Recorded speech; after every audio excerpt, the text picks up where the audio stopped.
A millionaire gave a beggar $1,000 to buy food for her child, but the next morning he found her at his wife's grave. What he discovered left him in tears. Hello, viewer. Thanks for joining us. Leave a like and share your thoughts in the comments, along with the city you're watching from. Now let's continue with the story. The late afternoon sky hung heavy with grey clouds, the kind that seemed to absorb every ounce of warmth and light. Robert Thompson, a distinguished man of 65, stepped out of his car onto the gravel path leading to Fairmont Cemetery. The air was crisp, each breath forming wisps of vapor, and the scent of damp earth mingled with the fading perfume of chrysanthemums placed atop the graves. He walked slowly, his polished shoes crunching against the gravel, heading toward the corner of the cemetery where his late wife, Sarah, rested. The marble headstone gleamed, spotless, as it always did when he visited. The epitaph read simply, "Sarah Evelyn Thompson, beloved wife and light of many lives." He paused, brushing off a stray leaf that had landed on the grave, and placed a bouquet of Sarah's favorite lilies before kneeling beside the stone. "Hello, my love," he whispered, his voice steady but low, as though expecting Sarah to answer. The solitude of the cemetery amplified his words, making them linger in the cold air. "Another week without you," he added, his tone softening. The weight of his words hung over him like the overcast sky pressing against his chest. For over 20 years, this had been his ritual, visiting Sarah's grave every Thursday afternoon, rain or shine. It had become the cornerstone of his life, grounding him in a world that felt increasingly hollow. Despite his wealth, his sprawling estate, and a business empire that kept his name prominent in society, Robert was adrift, tethered only to memories of Sarah. Their son, James, lived in Chicago, and their conversations were polite but devoid of warmth. Friends and colleagues admired him, but there was no true closeness. In the silence of the cemetery, he found a measure of solace, though fleeting. As he stood to leave, something caught his attention. A figure sat on a nearby bench, hunched against the cold. She was young, perhaps in her 30s, with tangled hair spilling out from under a knit cap. Her clothes were threadbare, a thin coat that did little to shield her from the chill, worn jeans and scuffed sneakers. She held a cardboard sign with trembling hands, the message scrawled in marker, "Please help. My son is sick." Robert hesitated, his hand hovering over the car keys in his pocket. He had encountered people like her before, begging on street corners or outside coffee shops. He had always kept his distance, rationalizing that his charitable donations were enough. But something about this woman, her posture, her tear-streaked face, rooted him to the spot. Drawing a deep breath, he approached. The gravel crunched louder beneath his steps as the woman looked up, startled. Her eyes, wide and glassy, met his. "Excuse me," Robert began, his voice even. "Are you all right?" She nodded hastily, her fingers gripping the edges of the sign. "I'm fine," she said, though her voice cracked, betraying her. "Just trying to get enough for my son's medicine. He's very sick." There was something in her tone, quiet desperation mingled with a fierce resolve, that reminded him of Sarah. The thought unsettled him. Without another word, he reached into his coat pocket and pulled out a leather wallet. Inside was a crisp stack of bills, neatly arranged. He extracted $100 bills and held them out to her. The woman's eyes widened as she stared at the money, her lips parting in disbelief. I can't take this," she stammered, shaking her head. "It's too much." "It's for your son," Robert replied firmly. "Take it." Her hands trembled as she accepted the money, clutching it tightly to her chest. Tears began to roll down her cheeks. "Thank you," she whispered, her voice barely audible. Robert nodded, his gaze softening. "Take care of yourself," he said, before turning and walking back to his car. He glanced over his shoulder as he opened the door, seeing the woman still sitting on the bench, now staring at the money as if it were a lifeline. As he drove away, a strange feeling gnawed at him, part curiosity, part unease. He couldn't shake the image of her face, the raw emotion in her eyes.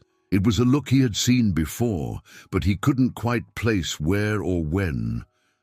The wind picked up as Robert reached the gates of the cemetery, carrying with it a chill that seeped into his bones.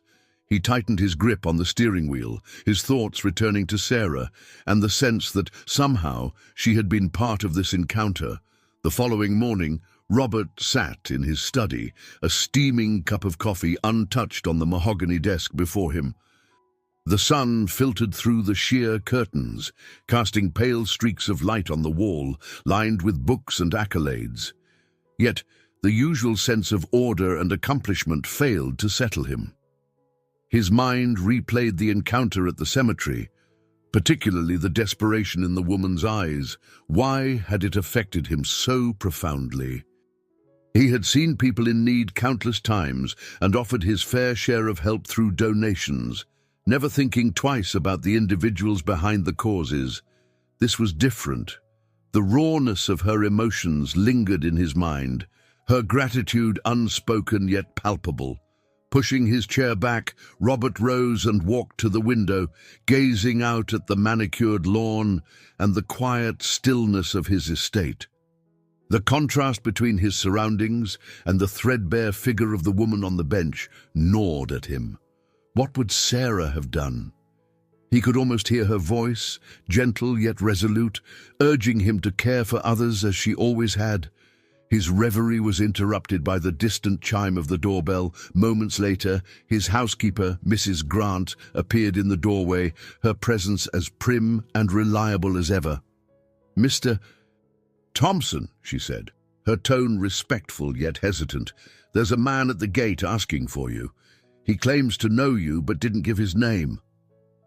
Robert frowned, curiosity momentarily distracting him. "Did he say what it's about?" "He only mentioned the cemetery," she replied, her brows furrowed in subtle concern. The cemetery. Robert felt a jolt of unease. "Let him in," he said after a moment, straightening his jacket. Minutes later, a wiry man in his 40s stepped into the study. His coat was patched, his boots scuffed, and a nervous energy radiated from him. Robert gestured for him to sit, but the man remained standing, holding his cap tightly in his hands. "Mr. Thompson," he began, his voice trembling slightly, "my name is Paul. I'm the brother of the woman you helped yesterday at the cemetery." Robert's expression shifted from surprise to guarded curiosity. "Your sister, what's her name?" "Emily Carter," Paul replied. His gaze darted around the room before settling back on Robert. "She told me what you did. That money. It's more than anyone's done for her in years." Robert nodded slowly, not entirely sure where this was going. "Is her son all right?" Paul hesitated, then shook his head. "Not really. He's got a rare illness, something the doctors can't quite figure out how to treat. Emily's been doing everything she can, but—" His voice cracked, and he looked down at his worn boots. "Why are you here?" Robert asked, his tone direct but not unkind. Paul swallowed hard. "I thought you should know. She hasn't had it easy. After what happened, what was taken from her, she's been too proud to ask for much help. But when you gave her that money, it was like someone finally saw her." Robert tilted his head. "What was taken from her?" Paul's face darkened, his jaw tightening. "Her reputation, her livelihood. She used to be a nurse, a damn good one. Then someone accused her of stealing from a patient. It wasn't true, but the hospital let her go to avoid scandal. She lost her license, her savings, everything." The weight of Paul's words settled heavily in the room. Robert sat back in his chair, his mind racing. A nurse, accused of theft, disgraced. It was a tragic story, but one that happened all too often. Still, something about it felt uncomfortably familiar. "I didn't come here to ask for anything," Paul said quickly, mistaking Robert's silence for reluctance. "I just thought you should know what kind of person she is. She doesn't deserve what's happened to her, and if you're the kind of man who'd help her once, maybe you'd understand." Robert studied Paul carefully, noting the earnestness in his expression. "Thank you for coming," he said finally. "I'll keep what you've told me in mind." Paul nodded, his shoulders relaxing slightly, and turned to leave. At the door, he paused. "One last thing," he said, glancing back. "She mentioned Sarah, your wife, said Sarah was the kindest soul she ever met." The mention of Sarah made Robert's chest tighten. His wife's unwavering compassion had been her defining trait, but he couldn't recall her mentioning anyone named Emily Carter. "How would she know my wife?" he asked, his voice laced with a mixture of curiosity and suspicion. Paul hesitated, then shrugged. "She never told me, just said Sarah helped her once, a long time ago." After Paul left, Robert stood alone in the study, the room now feeling impossibly large and cold. The threads of the story Paul had told him refused to unravel neatly in his mind. Why had Emily spoken of Sarah, and why had she been at the cemetery at all? His gaze drifted to the window again, the estate now bathed in muted morning light. An uneasiness crept over him, a sense that something larger was at play, something that demanded he look closer, even if it led him into uncomfortable territory. The day unfolded with the quiet efficiency that marked Robert Thompson's life.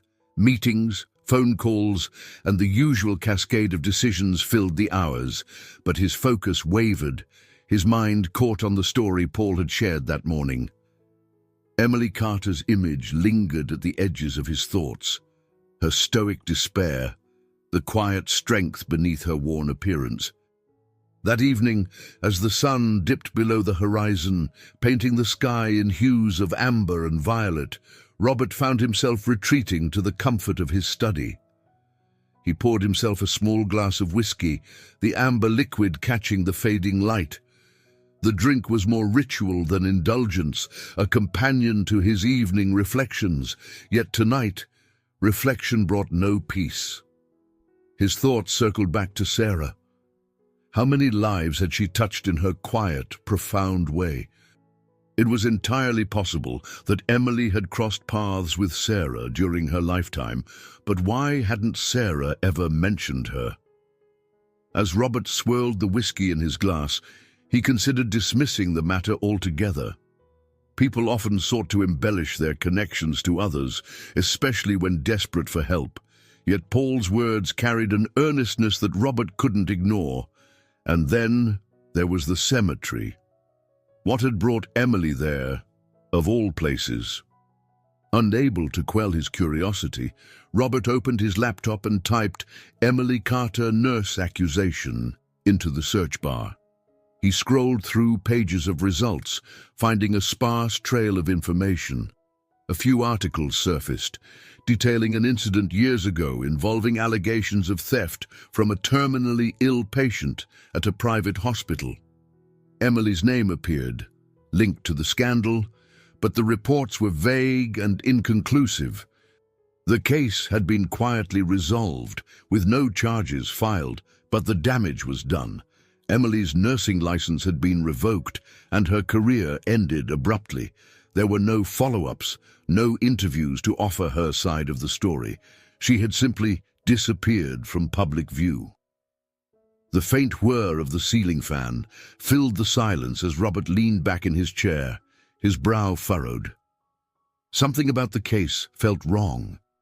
Sarah had often lamented how institutions prioritized appearances over truth, especially when vulnerable lives were at stake. This seemed like one of those instances, a person cast aside, left to endure the fallout alone. His thoughts were interrupted by a sharp knock at the door. Mrs. Grant poked her head inside. "Dinner is ready, Mr. Thompson," she announced softly.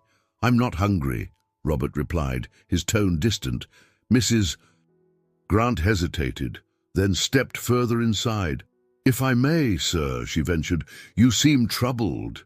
Is there anything I can do? Robert glanced at her, her steady presence a small comfort amidst his unease. Have you ever felt like you missed something important in someone's life, Mrs. Grant? He asked, his voice unusually introspective. The housekeeper tilted her head, considering the question. I suppose we all do at some point. But if it's on your mind, perhaps it's not too late to act. Her words, though simple, struck a chord. Robert nodded slowly. Thank you. That will be all. Left alone again, he stared at the search results still glowing on his screen. The more he thought about Emily, the clearer it became that he couldn't let this rest. Sarah had always urged him to do the right thing, even when it was inconvenient. He couldn't shake the feeling that somehow helping Emily was tied to fulfilling Sarah's legacy. The next morning, Robert returned to the cemetery, driven by an impulse he couldn't fully explain. The air was crisp and the dew still clung to the grass. As he approached Sarah's grave, he was startled to find Emily already there. She knelt before the headstone, her head bowed and her shoulders shaking with silent sobs. For a moment, Robert stood frozen, unsure of how to proceed. Then, summoning his courage, he cleared his throat softly. Emily turned, her tear-streaked face flushing with surprise and embarrassment. I'm sorry, she said quickly, rising to her feet. I didn't mean to intrude. You're not intruding, Robert assured her, his voice steady but curious. But I have to ask, why are you here? How do you know my wife? Emily hesitated, her hands clutching the hem of her coat. Sarah, she was kind to me, she said finally, more than anyone else ever was. She gave me hope when I didn't have any. Robert's chest tightened. When did you know her? A long time ago, Emily replied, her voice barely above a whisper. When she was sick, I was... She trailed off, shaking her head. It doesn't matter. I shouldn't be here. I'm sorry. Before Robert could press her further, Emily turned and hurried away, disappearing down the gravel path. He stood there, his emotions a mix of confusion and a growing sense of urgency. Her words had only deepened the mystery, and the memory of her tears at Sarah's grave lingered like an unanswered question. As the wind rustled the trees, Robert made a silent vow. He would find out the truth, not just for Emily's sake, but for Sarah's. Whatever connection Emily had to his wife, it was too significant to ignore. Robert spent the remainder of the day in a state of restless contemplation. Emily's words echoed in his mind. She gave me hope when I didn't have any. He couldn't shake the image of her kneeling at Sarah's grave, her quiet tears mingling with the morning dew. Who was this woman, and why had she seemed so deeply connected to his late wife? That evening, Robert sat in his study again, surrounded by the trappings of his success, shelves lined with awards, photographs of gala events, and a meticulously arranged display of his business achievements. Yet all of it felt distant, irrelevant even. He found himself staring at a framed picture of Sarah, her radiant smile frozen in time. He leaned forward, picking up the frame. What am I missing, Sarah? He murmured aloud. What was she to you? The weight of the question pressed against him. He felt as though he had stumbled into a part of Sarah's life he had never known, and the thought unsettled him. Sarah had always been open with him, or so he believed. But now, 20 years after her passing, Robert was confronted with the possibility that there were facets of her life she had kept private. The next morning, his unease turned into determination. He called James, his son, hoping to find some clarity. "Hey, Dad," James answered, his tone cautious. Their conversations were infrequent, and Robert suspected James always braced himself for some request or critique. "James, I need to ask you something about your mother," Robert began, keeping his tone steady. There was a pause on the line. "Mom, what about her? Did she ever mention someone named Emily Carter?" Robert asked. "A nurse, maybe? Someone she knew while she was sick?" James was quiet for a moment. "No, not that I remember. But you know, Mom, she wasn't one to talk about the people she helped. She just did what she thought was right and moved on." Robert sighed, running a hand through his hair. "I met someone, a woman who claims your mother was kind to her. She seems to know more than she's letting on." James's tone softened. "It sounds like Mom. She always had a way of connecting with people, especially when they were struggling. But if you're asking if she ever told me about someone named Emily, I really don't know, Dad. Sorry." "Thank you, James," Robert said, his voice quieter now. "I just needed to ask." "Are you okay, Dad?" James asked, surprising Robert with the genuine concern in his voice. Robert hesitated. "I'm fine. Just trying to figure something out." After ending the call, Robert felt no closer to the truth.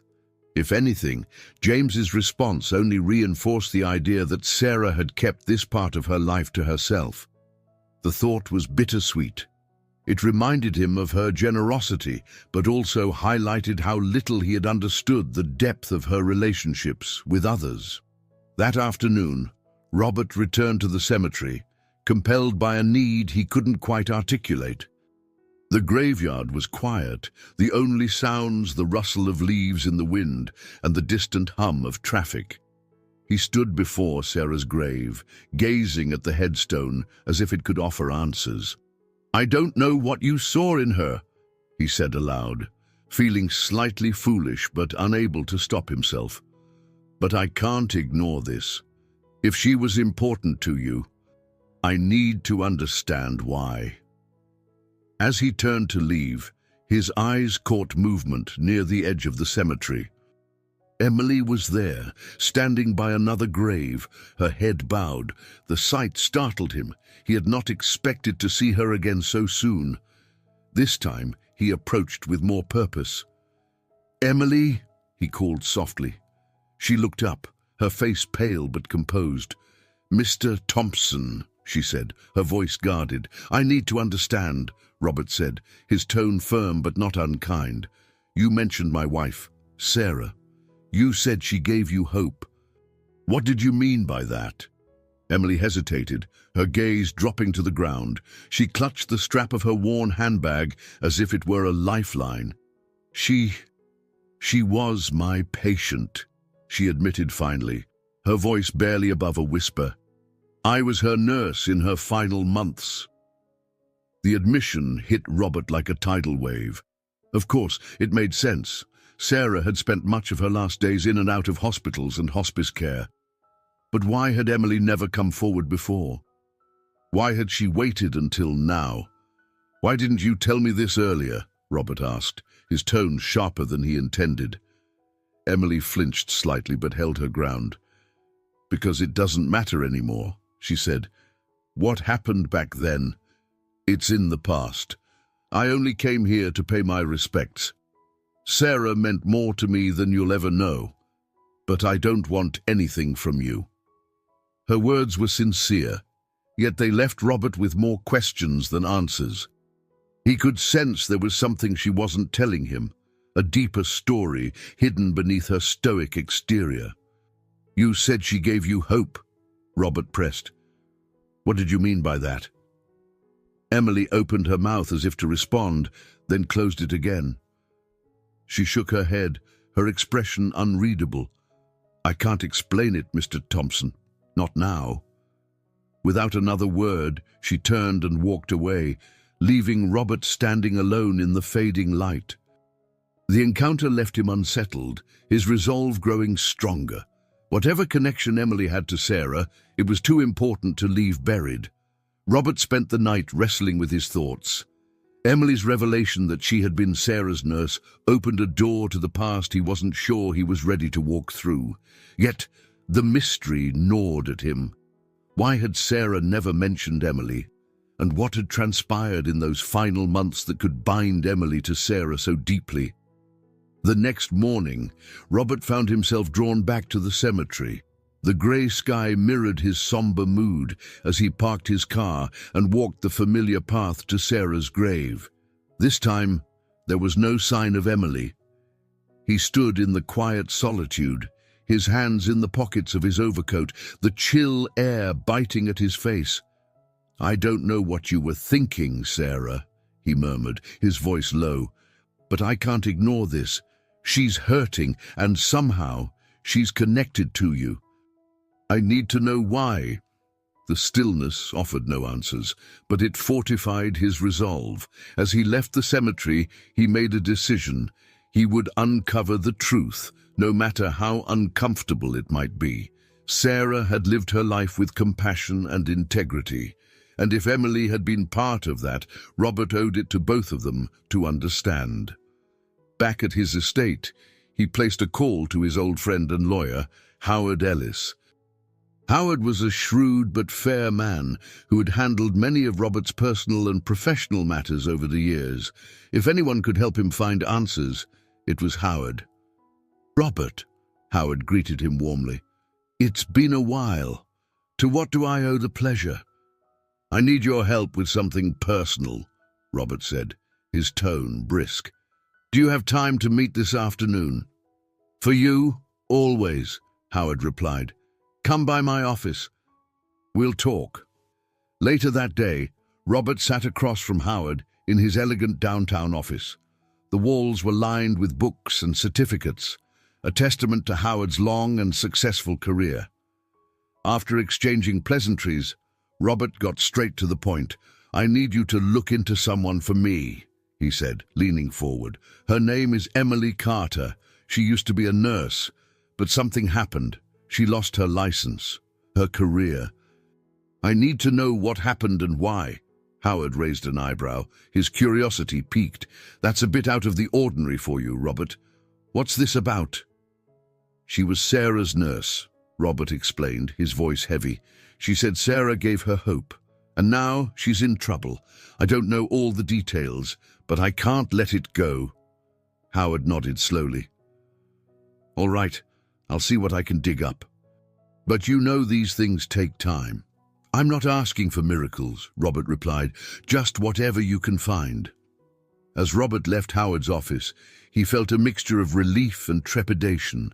The wheels were in motion, and soon he would have answers, or at least pieces of the puzzle.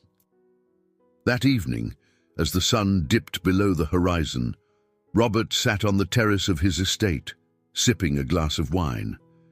The quiet of the evening was interrupted only by the soft chirping of crickets and the distant rustle of trees in the wind. He found himself thinking about Sarah's final days, the hospital visits, the hospice care, and the quiet strength she had shown even as her body weakened. Had he missed something back then?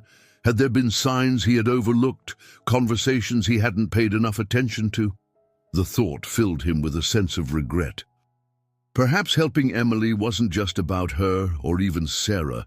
It was about making amends for the things he had failed to see or do when it mattered most. The next day, Howard called with his initial findings. "Robert, I've found some information about Emily Carter," he said. "It's complicated." "Go on," Robert urged, gripping the phone tightly. "She was accused of stealing from a terminally ill patient about 20 years ago," Howard explained. "No, the evidence was circumstantial, but it was enough for the hospital to let her go, and for the nursing board to revoke her license. She was never charged, but her career was effectively over." Robert felt a wave of anger and disbelief. "Do you believe she was guilty?" Howard hesitated. "From what I've read, it's hard to say. The case seemed rushed, and the hospital was under pressure to avoid a scandal. It wouldn't be the first time someone was scapegoated to protect an institution." Robert's jaw tightened. "Did Sarah know about this?" "There's no mention of Sarah in the case files," Howard replied. But it's possible she wasn't aware of the accusations, or if she was, she may have believed Emily was innocent. Robert thanked Howard and ended the call, his mind racing. The pieces of the puzzle were beginning to come together, but the picture was still incomplete. One thing was certain: Emily had suffered a grave injustice, and Sarah's connection to her might hold the key to understanding why. As Robert stared out at the horizon, a new determination took hold of him. He had taken the first hesitant step into the unknown, and there was no turning back. Emily's story was now intertwined with his own, and he would see it through, no matter where it led. The following morning, Robert woke with a clarity he hadn't felt in years. The weight of uncertainty remained, but it was counterbalanced by a sense of purpose. After days of quiet reflection, he knew he needed to confront Emily directly. Whatever answers she held about Sarah and her own tragic circumstances, they were key to unraveling the lingering questions that had taken root in his mind. He returned to the cemetery, timing his visit for early afternoon. The weather had shifted, and the sun peeked through scattered clouds, casting dappled light over the rows of headstones.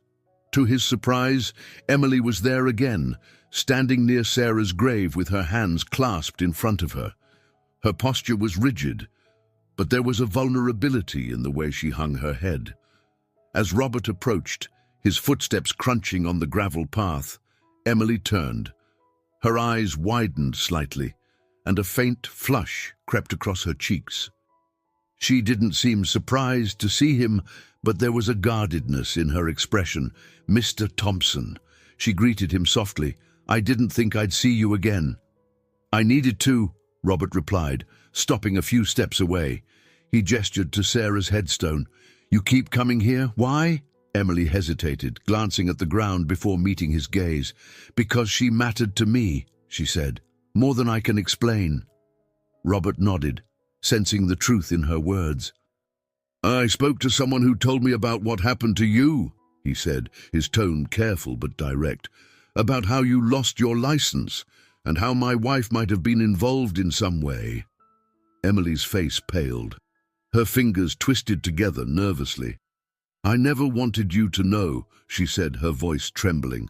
"I didn't want to drag her memory into it. She was the best person I've ever known. She didn't deserve to have her kindness tied to my mistakes." "Then help me understand," Robert urged. "I need to know what happened, not just for you, but for Sarah. If she stood by you, if she believed in you, then that means something. And if she didn't—" He trailed off, the thought too painful to complete. Emily exhaled shakily, brushing a strand of hair from her face. "It's not an easy story," she said, her voice barely above a whisper. "Start wherever you need to," Robert said, his tone gentle. Emily hesitated, then gestured toward a nearby bench. They walked over together and sat down, the cool metal pressing against their legs. She stared at her hands for a long moment before beginning. "I was young when I became a nurse," she said. "It was my calling. At least, that's what I thought. I loved the work, even when it was hard. When Sarah became my patient, I was going through one of the most difficult times of my life. My husband had just left me, and I was trying to figure out how to raise my son on my own. But she—" Emily's voice cracked, and she swallowed hard. "She made me feel like I was enough. She was so kind, even when she was in pain. She never stopped caring about the people around her." Robert listened intently, his heart aching at the vivid image Emily painted of Sarah. But then," Emily continued, her voice growing quieter, "someone accused me of stealing jewelry from another patient. It wasn't true. I would never have done something like that. But the hospital needed a scapegoat, and I was an easy target. Sarah tried to defend me. She even spoke to the administrators on my behalf, but they wouldn't listen. They said if she kept pushing, it could jeopardize her care." The bitterness in Emily's voice was palpable. She looked up at Robert, her eyes glistening with unshed tears. She apologized to me over and over. She said it wasn't fair, but she couldn't risk leaving her son and her husband without her for a moment longer than necessary. And I understood. I never blamed her for what happened. Robert felt a lump rise in his throat. He imagined Sarah, frail but determined, trying to fight for Emily even as her own life slipped away. "You never told me this," he said softly. "Oh, why?" Emily shook her head. "Because it didn't matter anymore. After Sarah passed, I lost everything. My license, my savings, my home. I tried to move on, but every door was closed to me. I couldn't even fight for my son the way Sarah wanted to fight for me." Her voice broke on the last words, and she turned away, wiping her eyes. Robert stared at her, the enormity of her struggle sinking in. He had always known Sarah to be a woman of principle, but hearing how deeply she had tried to help Emily, even in the face of her own mortality, filled him with equal parts pride and sorrow. "You shouldn't have had to go through that alone," Robert said finally, his voice firm. "And if Sarah tried to help you, then I will too." Emily looked at him, her expression a mixture of disbelief and cautious hope. "Why?" she asked. "You don't owe me anything." Robert's gaze softened. "Maybe not, but I owe it to Sarah, and maybe, just maybe, I owe it to myself." Emily stared at him for a moment longer before nodding, a single tear slipping down her cheek. For the first time, her guardedness seemed to falter, replaced by the faintest flicker of trust. As the wind rustled the leaves around them, Robert felt the weight of a new responsibility settle on his shoulders. The journey ahead would not be easy, but it was one he knew he couldn't turn away from. The following day dawned with a crisp chill in the air, a reminder of the encroaching winter. Robert sat at his kitchen table, staring at the untouched breakfast before him. His decision to help Emily had been made, but the logistics of what lay ahead weighed heavily on his mind. There were legalities to navigate, reputations to consider, and truths to uncover. Yet he knew the first step was simple but daunting, convincing Emily to let him help. He arrived at the small shelter where Emily was staying, a modest brick building tucked into a quiet neighborhood. The hum of city life in the background was subdued here, the shelter's atmosphere one of resilience and quiet desperation. Robert stepped inside, feeling out of place in his tailored coat and polished shoes. The receptionist, a kind-faced older woman, directed him to the common room, where Emily was helping organize donated clothing. When Emily saw him, she paused, a stack of neatly folded sweaters in her hands. Her expression flickered between surprise and apprehension. "Mr. Thompson," she said cautiously, setting the sweaters down, "I didn't expect to see you here." "Please, call me Robert," he said, offering a small smile. "I need to talk to you." "Privately?" Emily hesitated, her brow furrowing. Finally, she nodded and led him to a small, unused office near the back of the shelter. The room was sparse, with a single desk and 2 chairs. She gestured for him to sit but remained standing, her arms crossed defensively. "What is this about?" she asked, her tone wary. Robert leaned forward, resting his hands on his knees. "I've thought a lot about what you told me yesterday," he began. "About Sarah, about what happened to you, and I've decided I want to help you, really help you." Emily's eyes narrowed slightly. "What do you mean by help?" "I mean clearing your name," Robert said. "Finding a way to restore your nursing license, or at the very least ensuring you have the resources you need to take care of your son." Her lips pressed into a thin line, and she shook her head. "You don't understand. It's too late for all of that. The damage is done. The system doesn't care about people like me." "Maybe not," Robert acknowledged, "but I care, and Sarah cared. If she believed in you, that's all the reason I need." Emily turned away, running a hand through her hair. "You don't know what you're getting into," she said quietly. The people who accused me, they weren't just protecting the hospital. They were protecting themselves. Powerful people who didn't want their reputations tarnished. Then we'll expose them, Robert said firmly. If they were willing to destroy your life to save face, they don't deserve the protection of anonymity. Emily spun around to face him, her eyes flashing with anger. "And what about you?" she demanded. "You're one of those powerful people, aren't you? What happens when they come after you for digging into this?" Robert met her gaze, unflinching. "Let them. I've spent most of my life building walls around myself, Emily. It's time I used what I have to do something that matters." Her anger faded into something softer. Doubt mingled with reluctant admiration. She sank into the chair opposite him, her shoulders slumping. "I appreciate what you're trying to do," she said, her voice barely above a whisper. "But I've spent years learning how to survive without hoping for miracles. I'm not sure I know how to trust anyone anymore." Robert leaned forward, his voice gentle but resolute. "Then don't think of this as trust. Think of it as a chance to fight for yourself, for your son, and for everything Sarah believed in. She didn't give up on you, and I won't either." Emily stared at him, her expression unreadable. The seconds stretched into what felt like an eternity before she finally spoke. "All right," she said, her voice trembling. "But I'm not making any promises. If this backfires—" "It won't," Robert interrupted. "We'll take it one step at a time. Together." She nodded, and for the first time, Robert saw a glimmer of hope in her eyes, a fragile, flickering light that had been nearly extinguished by years of hardship.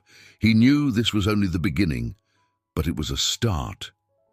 As he left the shelter, a sense of determination settled over him. He would honor Sarah's memory by fighting for Emily, no matter what challenges lay ahead.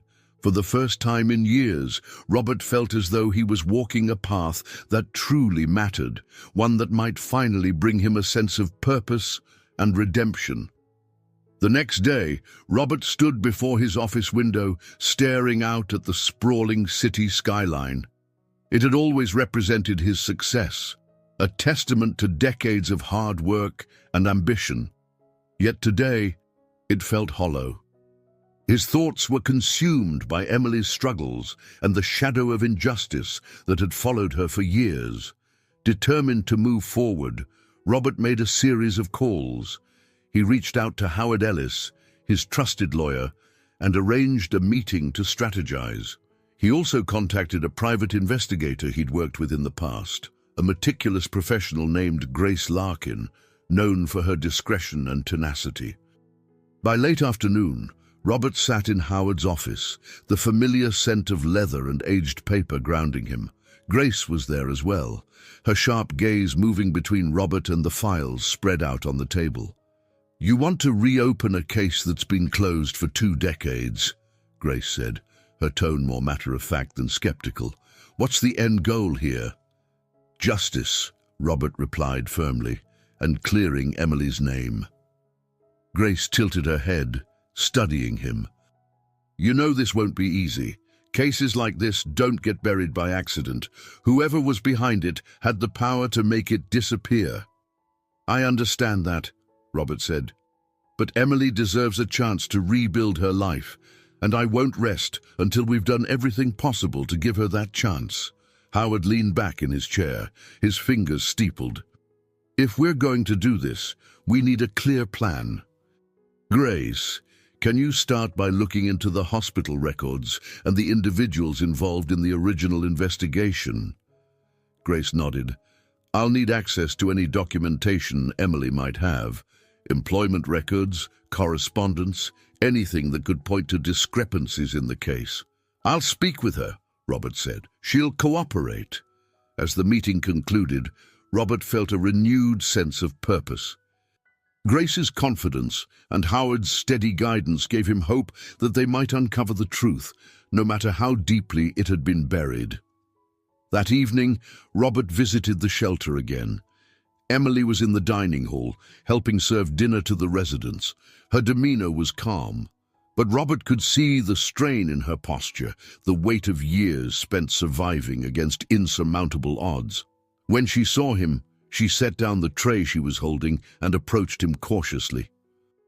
"You're back," she said, her tone a mix of surprise and curiosity. "I told you I'm in this for the long haul," Robert replied with a small smile. "I met with a private investigator and my lawyer today. We're starting to dig into your case." Emily's eyes widened. That was fast. "I don't waste time when it matters," Robert said. "But Grace, the investigator, needs anything you have from that time, documents, letters, anything that might help us build a case." Emily hesitated, then nodded. "I don't have much, but there are some old papers I've kept, just in case. I'll bring them tomorrow." "Good," Robert said. "This is the first step, Emily. We're going to figure this out." As she turned back to the dining hall, Robert couldn't help but notice a subtle change in her demeanor, a cautious lightness, as if she was beginning to believe that maybe, just maybe, there was a way out of the darkness.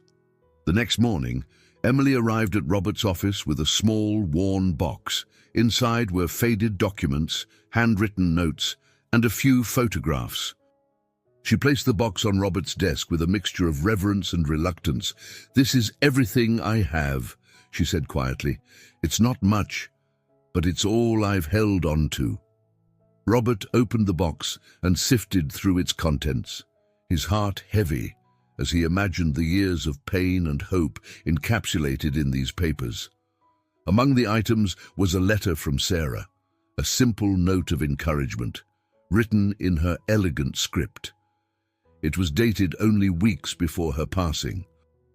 "Sarah wrote this to you," Robert said, holding up the letter. Emily nodded, her eyes glistening. "She believed in me when no one else did. That's why I've kept it all these years." Robert placed the letter back in the box carefully. "This will help," he said, "more than you realize." As Emily left, Robert felt a wave of determination. The pieces of the puzzle were beginning to come together, and he knew the path ahead would be difficult. But for the first time in years, he felt like he was doing something that truly mattered.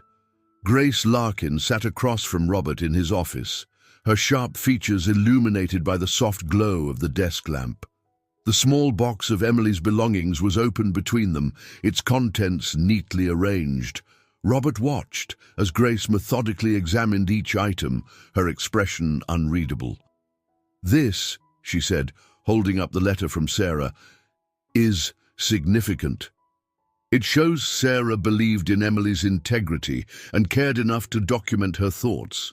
That kind of personal testimony might not carry legal weight, but it speaks volumes about Emily's character." Robert nodded. "It's one of the reasons I'm so determined to do this. Sarah's intuition was rarely wrong." Grace set the letter down and picked up an old, folded newspaper clipping. The headline read, "Nurse dismissed amid theft allegations at Westwood Hospital." Below, it was a black-and-white photograph of a younger Emily, her face shadowed by uncertainty and shame. "The timing is interesting," Grace said, pointing to the date. "This happened right before Sarah's passing. Emily's dismissal coincided with some of the most critical weeks of Sarah's care." Robert leaned forward. Are you suggesting there's a connection?" "I'm suggesting it's worth investigating," Grace replied. "We need to dig deeper into the hospital's role. Who handled the investigation? Who made the decision to fire Emily? And most importantly, who benefited from scapegoating her?" The next morning, Robert and Grace visited Westwood Hospital. Though the building had been remodeled over the years, its air of polished professionalism remained unchanged.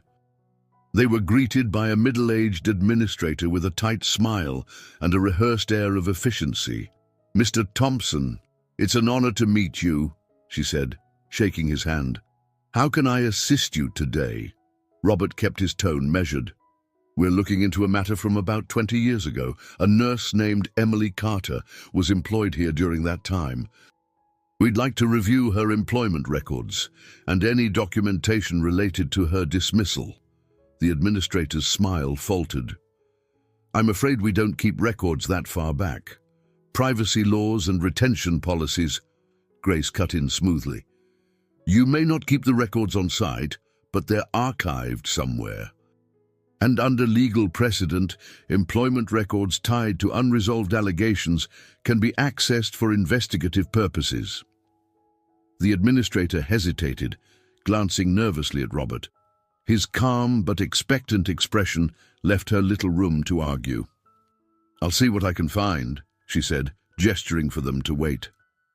As they sat in the waiting area, Robert noticed a plaque on the wall commemorating donors to the hospital's expansion fund.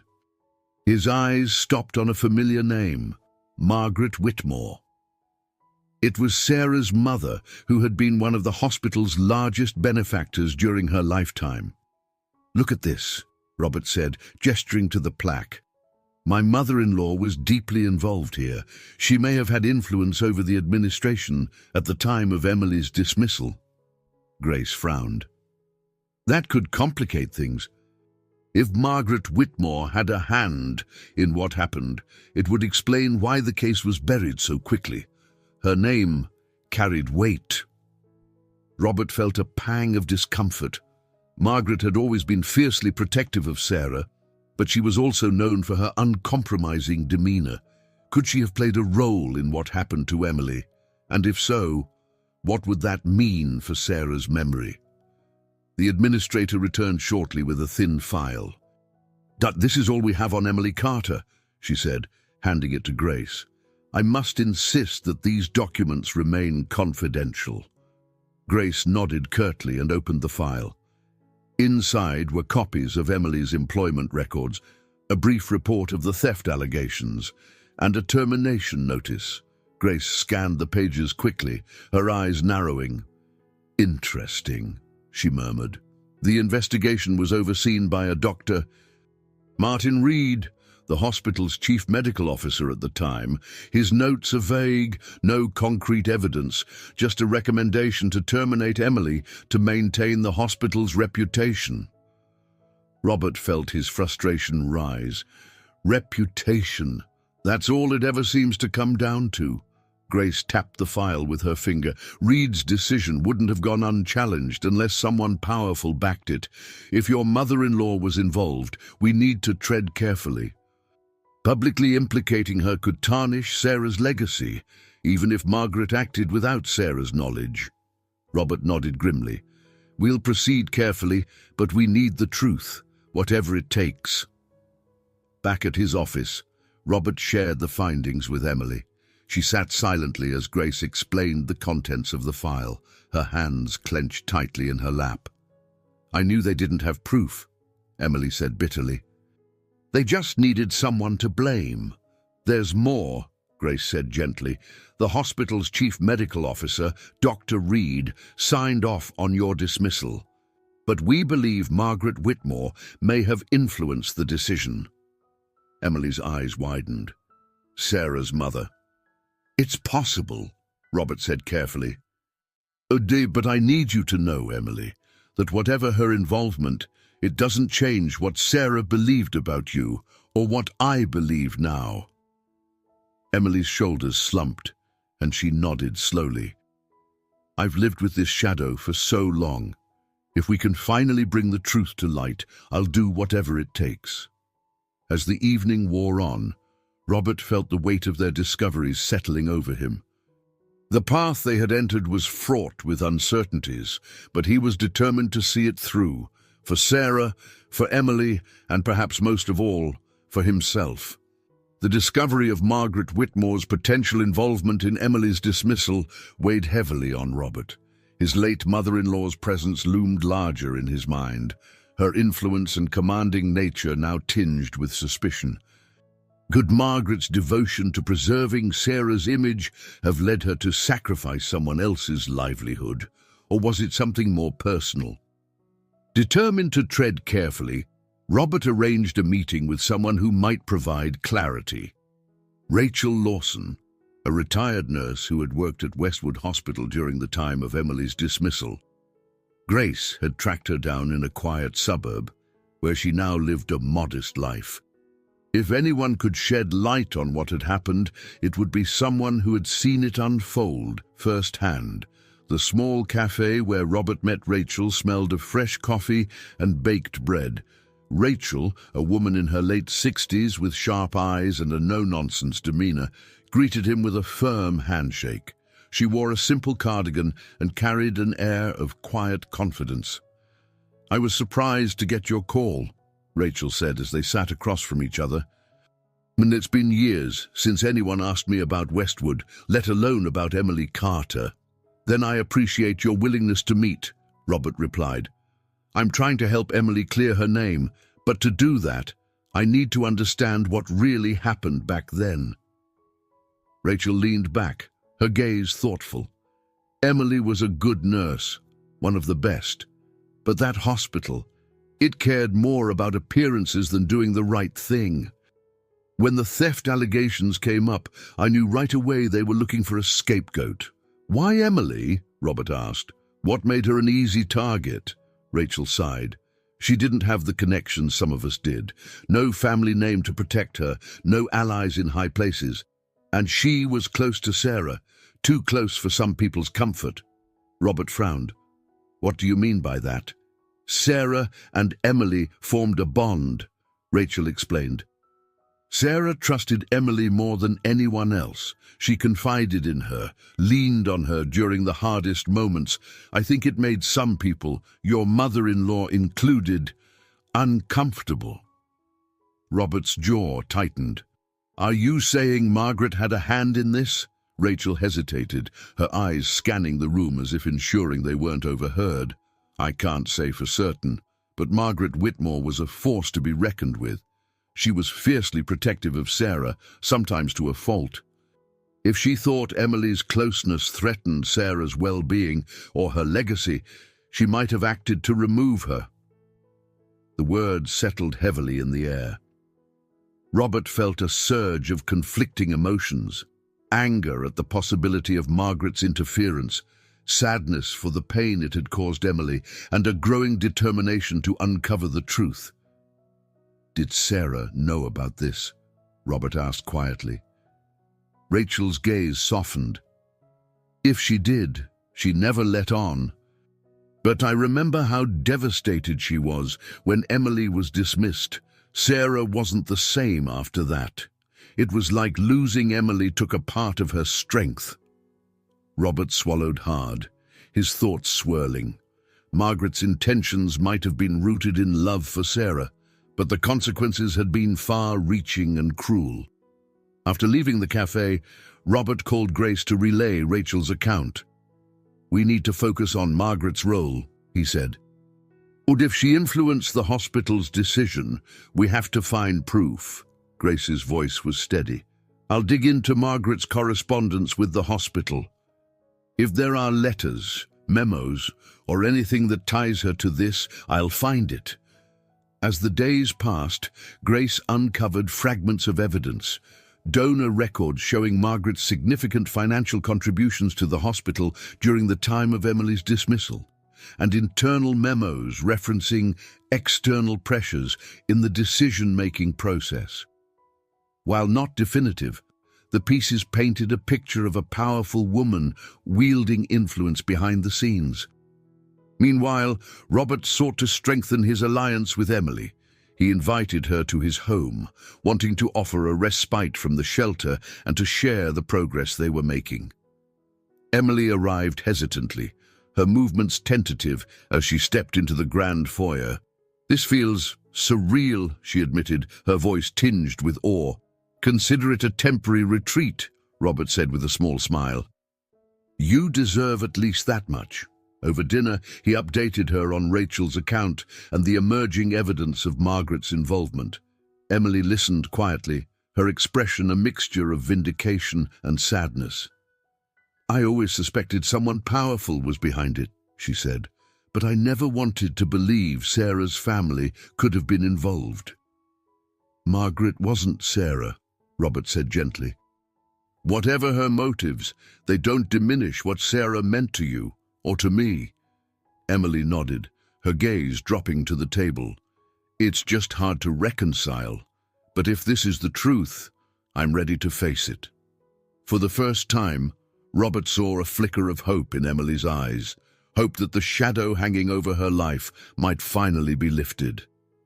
As the evening wound down, Robert stood by the window, gazing out at the sprawling city lights. He felt the weight of the journey ahead, but also a renewed sense of purpose. He wasn't just fighting for Emily's justice. He was fighting to honor Sarah's memory and the values she had lived by. The battle for truth had only just begun, but Robert knew they were no longer fighting it alone. Together, with allies both old and new, they were ready to step deeper into the unknown. The following week brought a storm of activity. Grace worked tirelessly, combing through archives and contacting former hospital staff. Each new discovery added layers to the puzzle, and while nothing yet amounted to irrefutable proof, the pattern of influence and coercion grew clearer. Robert, for his part, reached out to individuals he had long avoided. One such person was Gerald Pierce, a former colleague of Margaret Whitmore and a senior member of Westwood Hospital's board during the time of Emily's dismissal. Gerald had retired years ago, but Robert remembered him as a man with a penchant for discretion and a sharp memory. The meeting took place at Gerald's country estate, a sprawling property lined with oak trees and flanked by neatly trimmed gardens. The air was brisk, and Robert's breath formed faint clouds as he approached the grand front door. Gerald greeted him with a warm handshake, his white hair neatly combed and his tailored sweater reflecting his affluence. "Robert, it's been far too long," Gerald said, ushering him inside. "To what do I owe the pleasure?" "I'm here to discuss something from years ago," Robert replied, his tone steady. "It involves Emily Carter and the circumstances surrounding her dismissal from Westwood Hospital." Gerald's expression froze for a moment before he recovered, gesturing for Robert to sit in the drawing room. A fire crackled in the hearth, casting flickering shadows on the walls lined with antique books. "Emily Carter," Gerald said slowly, settling into a high-backed armchair. "That's a name I haven't heard in quite some time. Why the sudden interest?" Robert met Gerald's gaze directly. "Because I believe she was wronged. And I believe my mother-in-law, Margaret, may have played a role in what happened to her." Gerald's lips tightened, and he reached for a glass of scotch on the nearby table. "Margaret was a formidable woman," he said after a moment. "She had her reasons for everything she did, reasons she rarely felt the need to explain." "Did those reasons involve protecting Sarah's legacy at the expense of an innocent woman's career?" Robert pressed. Gerald sighed, his gaze distant. Margaret was deeply invested in ensuring Sarah's final days were as dignified as possible. When Emily became a target of the theft allegations, Margaret viewed it as a potential distraction, something that could cast a shadow over Sarah's memory. "So she pushed for Emily's dismissal," Robert said, his voice taut. "It's not that simple," Gerald replied. "Margaret didn't fabricate the allegations, but she didn't oppose them either. She believed it was the hospital's responsibility to handle the situation, and if that meant removing Emily, so be it." The words stung, though they didn't surprise Robert. Margaret's pragmatism had always been her strength and her flaw. "Did Sarah know what Margaret was doing?" he asked. Gerald hesitated, then shook his head. "I don't believe so. Margaret was careful to shield Sarah from the politics of the situation. She wanted Sarah to focus on her health, not on what was happening behind the scenes." That evening, back in his study, Robert relayed Gerald's account to Grace and Emily. Emily listened intently, her expression unreadable, while Grace jotted down notes in her leather-bound notebook. "So Margaret didn't start the fire," Grace said, summarizing, "but she certainly didn't try to put it out." "That sounds like her," Emily said quietly. "And she wasn't cruel to me, but she always kept her distance. Now I understand why." Grace closed her notebook and looked at Robert.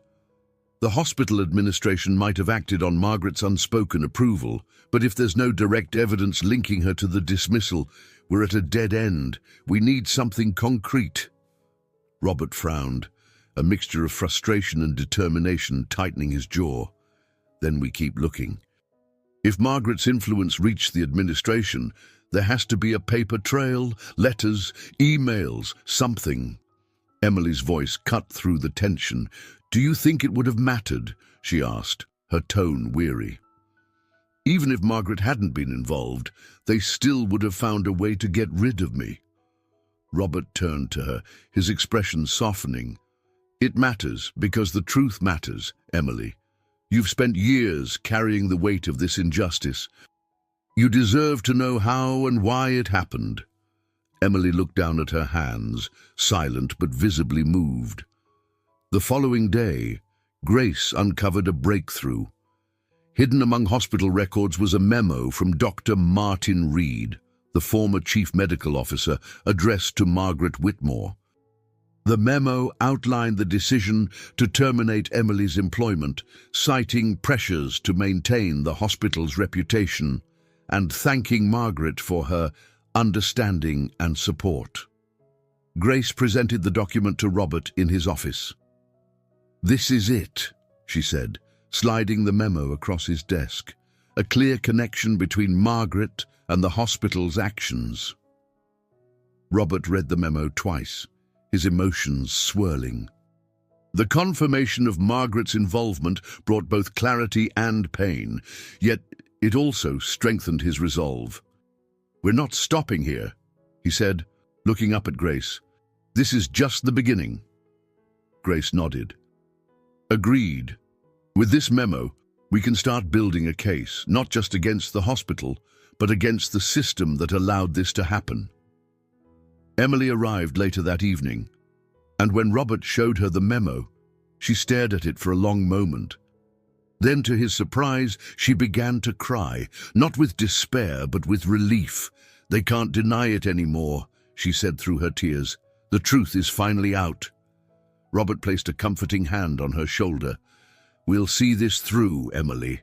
For you, for Sarah, and for every injustice they thought they could bury." The first confrontation was over, but the fight for justice was far from finished. The following weeks were a whirlwind of preparation. With the memo connecting Margaret Whitmore to Emily's dismissal, Robert and Grace began assembling the foundation of a legal and moral case. Emily's story was compelling, but they knew it wasn't enough to dismantle decades of silence and complicity. They needed witnesses, evidence, and above all, allies. Robert reached out to James, his son, asking for his support. Though their relationship had been distant, James agreed to meet and hear his father out. Over dinner at Robert's home, the two sat in the warm glow of the dining room, the tension between them palpable. "Dad," James began, his fork resting on his plate, "I've never seen you like this, so determined. What's driving all of this?" Robert leaned back in his chair, choosing his words carefully. "It's about honoring your mother," he said. "She believed in doing the right thing, even when it was hard. Emily Carter was one of her last connections to this world, and she tried to protect her. I failed to see it then, but I won't fail again." James studied his father, his expression softening. "You're saying this is about redemption?" "In a way," Robert admitted, "but it's also about justice for Emily and for your mother's memory." James nodded slowly. "All right, tell me what you need from me." With James's support, Robert began leveraging his connections. He arranged meetings with former hospital staff, philanthropists who had worked with Margaret, and even local journalists who had covered healthcare scandals in the past. While some meetings were fruitless, others yielded surprising results. Rachel Lawson, the retired nurse who had initially shared her perspective, connected Robert with another former employee of Westwood Hospital, Linda Alvarez. Linda had been a junior administrator during the time of Emily's dismissal and was eager to talk. When Robert and Grace met Linda at a quiet cafe, she arrived clutching a worn briefcase. Her nervousness was apparent, but so was her determination. "I've carried this guilt for years," Linda admitted as she opened the briefcase, revealing folders of documents. "I was part of the administration back then. I saw what was happening, but I didn't speak up. I was too scared." "What did you see?" Grace asked gently. Linda pulled out a folder and slid it across the table. "This is a series of memos between Dr. Reed and Margaret Whitmore. They show how decisions were made to prioritize the hospital's reputation over fairness. Emily's dismissal was part of a larger effort to control the narrative around your wife's care." Robert opened the folder and scanned the documents, his anger mounting as the pieces fell into place. Margaret had indeed exerted her influence, ensuring that Emily became a convenient scapegoat. The hospital had been complicit, eager to appease one of its most prominent donors.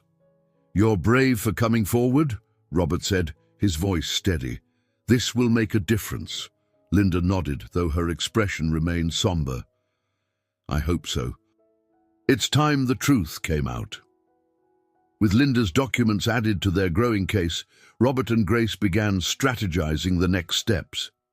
They decided to confront the hospital directly, filing a formal request for a review of Emily's termination.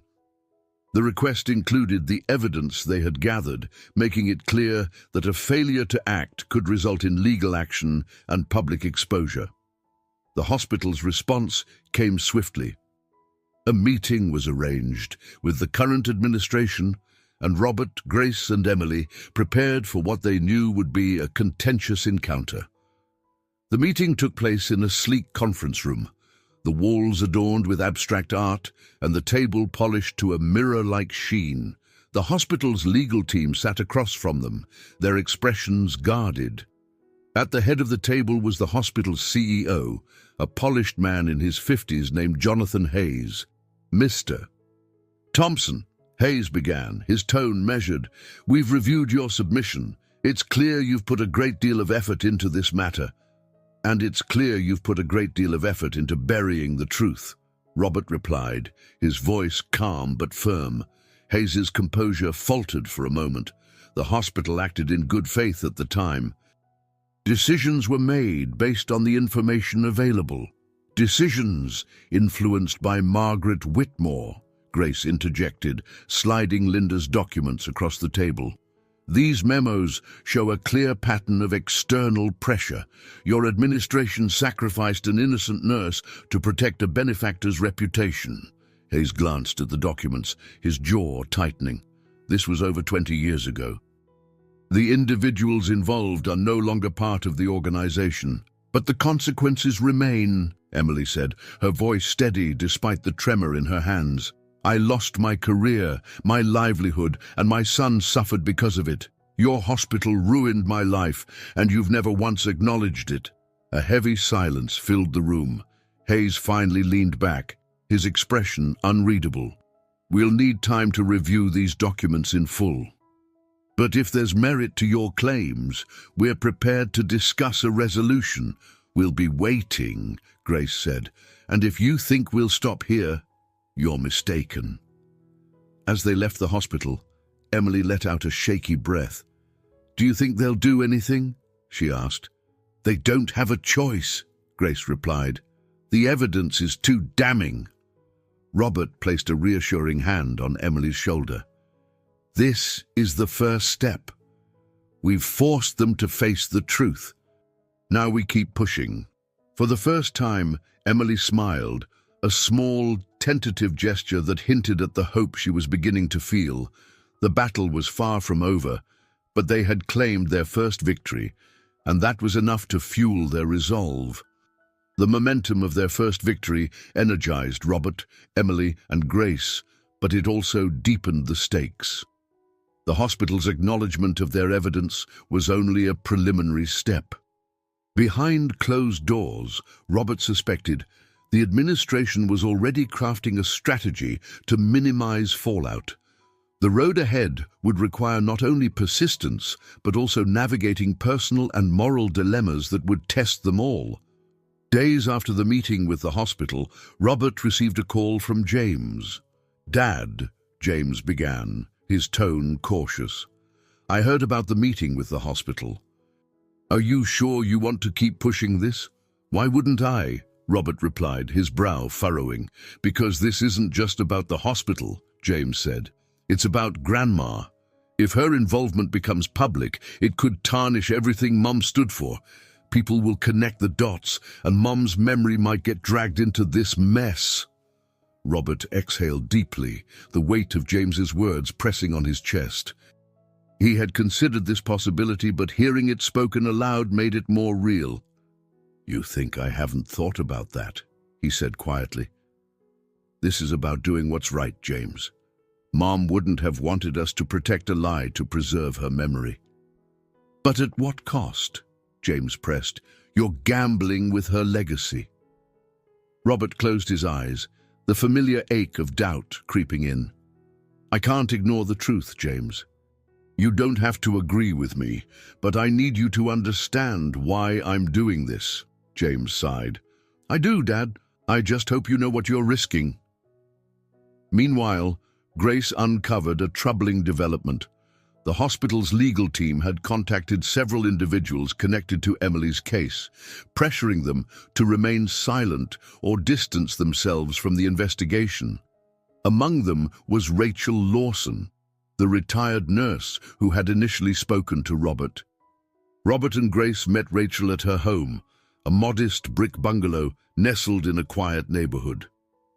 Rachel's demeanor was markedly different from their first meeting. Her shoulders were hunched, her hands trembling slightly as she gestured for them to sit.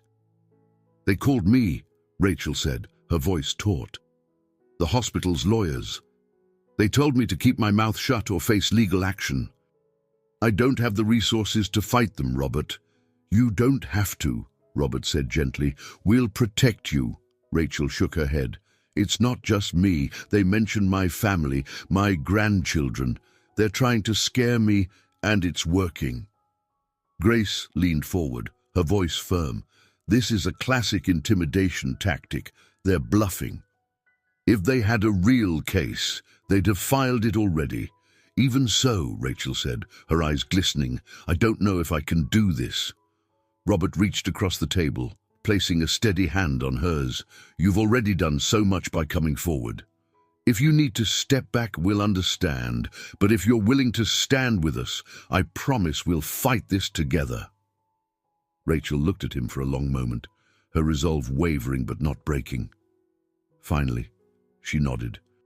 "All right, I'll stay with you, but I'm trusting you to keep your word." "You have my word," Robert said. As they left Rachel's home, Grace turned to Robert. "They're playing hardball. We need to be ready for this to get messy."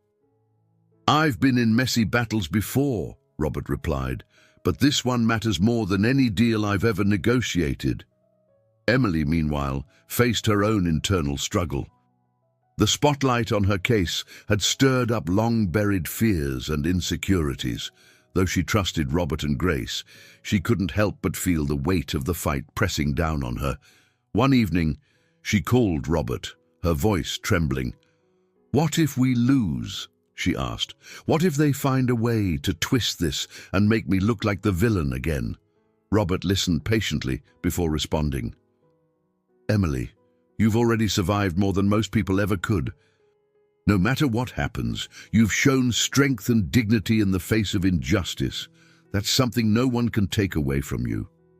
Emily was silent for a moment before she said softly, "Thank you, Robert. I don't think I could do this without you." "You're not alone in this," Robert assured her, "and you never will be again." The next step in their fight came in the form of a public forum organized by a local advocacy group. The group had heard about Emily's case and invited her to speak alongside others who had faced institutional injustices. Robert encouraged her to participate, believing it could be a turning point, not just for her case, but for her healing. The night of the forum, Emily stood on a small stage in front of a modest but supportive audience. Her hands shook as she gripped the microphone, but as she began to speak, her voice grew stronger. For years, I stayed silent, she said. I thought no one would believe me, and I didn't have the strength to fight back. But I'm standing here today because I've learned that silence only lets injustice thrive, and I'm done being silent. Her words were met with applause, and for the first time in years, Emily felt the weight of her story lift, if only slightly. From the back of the room, Robert watched with pride, his determination renewed. Emily's courage was a testament to the strength they were building together, and it reminded him why the fight was worth every risk. The morning after the public forum, Robert sat in his study, the house eerily quiet, except for the faint ticking of the antique clock on the mantel. Emily's speech had been a triumph, but the euphoria of that moment was short-lived. A letter from the hospital's legal team arrived that day, marking the beginning of their most aggressive counterattack yet. The letter was direct and foreboding. The hospital's lawyers accused Robert and Emily of defamation, citing their efforts to publicize the case as damaging to the institution's reputation. It was a clear attempt to intimidate and derail their momentum. Robert read the letter twice, his jaw tightening.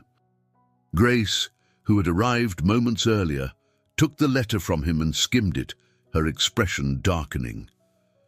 "They're trying to shut us down," she said, her voice edged with frustration. "This isn't just about legal threats. They're testing your resolve." "They won't scare me off," Robert replied, his tone firm. "But we need to be smart. How do we counter this?" Grace paced the room, her mind racing. "We escalate. Take the fight to the court of public opinion. The forum was a good start, but we need broader coverage. If we can expose their intimidation tactics, they'll have a much harder time controlling the narrative." Robert nodded. "Then let's make it happen. Contact the journalists who've expressed interest, and I want to speak directly to Emily about this." When Robert met Emily later that day, she looked weary but resolute. The public attention was both empowering and overwhelming, and the hospital's legal threats had reignited old fears. "They're accusing us of defamation," she said, her voice barely above a whisper. "What if they're right? What if all of this just makes things worse?" "They're not right," Robert said firmly. "This is a desperate move to silence you, to make you doubt yourself, but we won't let them win." Emily sighed, her hands wringing together. "I've lived with this shadow over me for so long, Robert. I'm terrified of what happens if we fail." Robert placed a reassuring hand on her shoulder. "Failure isn't an option, Emily. You've already proven your strength by standing up. Now it's time to show them that strength isn't going anywhere." Her eyes met his, and though fear lingered, there was also a flicker of determination. "All right," she said. "What's the next step?" The next step came in the form of a televised interview. A prominent journalist, Lydia Hartwell, had taken an interest in the case after attending the forum. Known for her incisive reporting and empathy toward victims of systemic failures, Lydia offered Emily a platform to share her story. Robert and Grace prepared Emily for the interview, coaching her on how to articulate her experiences while maintaining poise under scrutiny. Emily was nervous, but as the day of the interview approached, she found herself growing more confident. The studio was bright and bustling, a stark contrast to the quiet corners where Emily had spent much of her life. As the cameras rolled, Lydia began with a warm but pointed introduction. "Today, we're speaking with Emily Carter, a former nurse whose life was upended by accusations that she has long maintained were false. Joining us is Robert Thompson, a prominent philanthropist and businessman who has taken up Emily's cause. The interview delved into Emily's story, her dismissal, and the evidence they had uncovered about the hospital's actions. Emily spoke with quiet strength, her words carrying the weight of years of pain and perseverance. "When you've lost everything," she said, her voice trembling slightly, "it's easy to feel invisible. But I'm here because I refuse to let the people who wronged me erase my life. I want justice, not just for myself, but for anyone who's been silenced the way I was." Lydia turned to Robert. "Mr. Thompson, why have you chosen to involve yourself so deeply in this case?" Robert's answer was steady and heartfelt. "My late wife, Sarah, believed in compassion and integrity above all else. Emily was her nurse, her confidant, and someone Sarah trusted implicitly. To honor my wife's memory, I'm fighting to ensure that the truth is heard and that the people responsible for this injustice are held accountable." The interview aired that evening, and the response was immediate. Social media lit up with messages of support for Emily, while calls for the hospital to address its past actions grew louder. The pressure on the institution was mounting, but so was the resistance. 3 days later, the hospital's lawyers filed a preliminary injunction to prevent further public statements from Emily or Robert. The legal battle had officially escalated, and the stakes were higher than ever. Grace arrived at Robert's office with the court documents, her expression grim. "This is going to be a fight," she said. "They're trying to paint us as reckless and malicious, but we have the evidence to prove otherwise. It's just a matter of getting it in front of the right people." Robert sat silently for a moment, the weight of the situation pressing on him. Then he looked up, his expression resolute. "We've come too far to back down now. Let's prepare for the fight of our lives." As Emily sat in the shelter that night, staring at the court documents, she felt a surge of conflicting emotions: fear, anger, and a small but growing sense of hope. For the first time in years, she wasn't fighting alone, and for the first time, she believed that maybe, just maybe, she could win. The courtroom was cold, the kind of chill that seeps through tailored suits and wool coats. Robert, Emily, and Grace sat at their table, surrounded by stacks of documents and evidence meticulously prepared for this hearing. Across the aisle sat the hospital's legal team, their polished demeanor masking the tension radiating from their side. The judge, a stern woman in her 50s, called the court to order. Her sharp gaze swept the room as she summarized the matter at hand. The hospital's motion for an injunction to silence public discussion of Emily's case. Robert knew this wasn't just about the law, it was a test of their will to continue the fight. The hospital's lead attorney rose first, a silver-haired man whose voice carried the practiced ease of someone used to command. He argued that the public narrative created by Emily and Robert was damaging the hospital's reputation and undermining the credibility of its current administration. He claimed that continued publicity would cause irreparable harm. Grace stood next, her voice calm but unwavering. "This motion is a blatant attempt to suppress the truth and intimidate my clients. The evidence we've presented demonstrates a pattern of negligence and corruption within the hospital's administration. Their reputation isn't being harmed by our words, it's being harmed by their actions." She paused, letting her words settle over the room before continuing. "Emily Carter has the right to speak her truth, and silencing her would perpetuate the very injustice we're here to correct."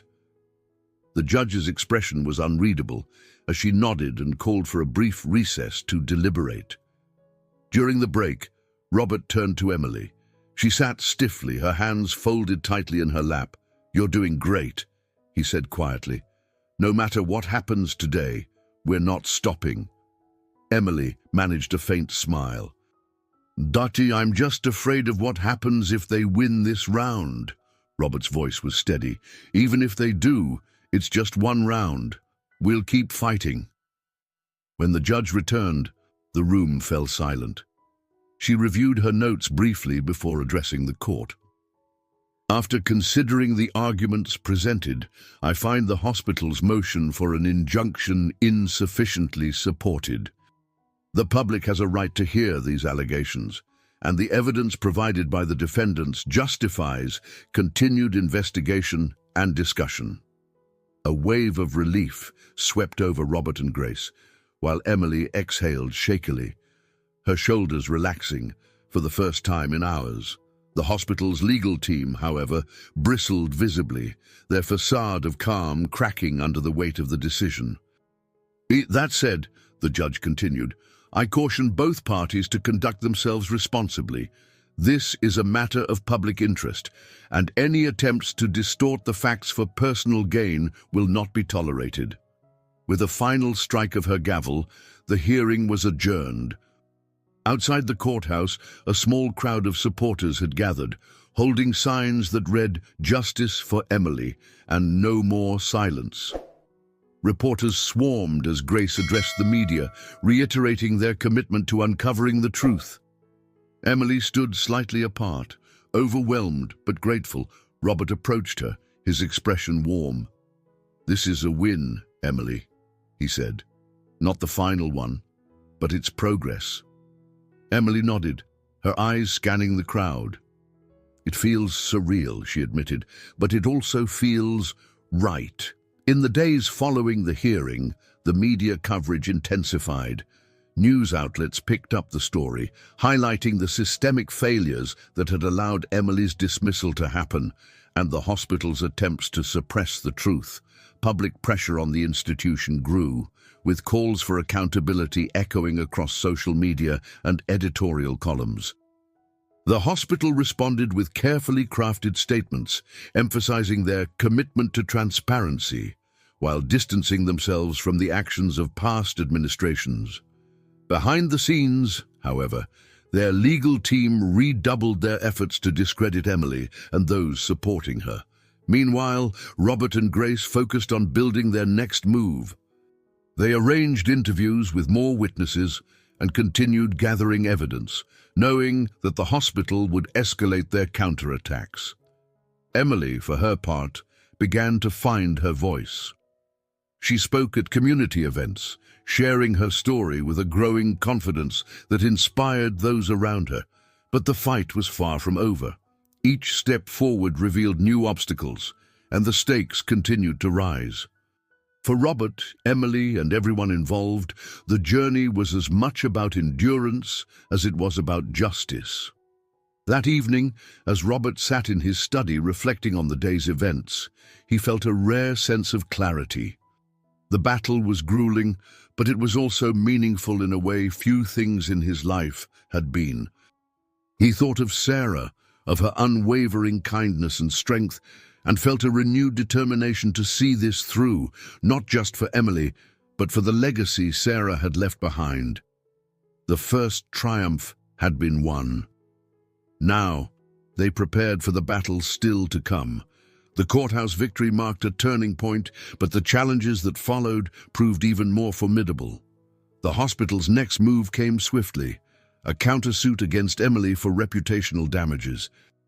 The legal maneuver was another calculated attempt to intimidate, designed to sap her resolve and resources.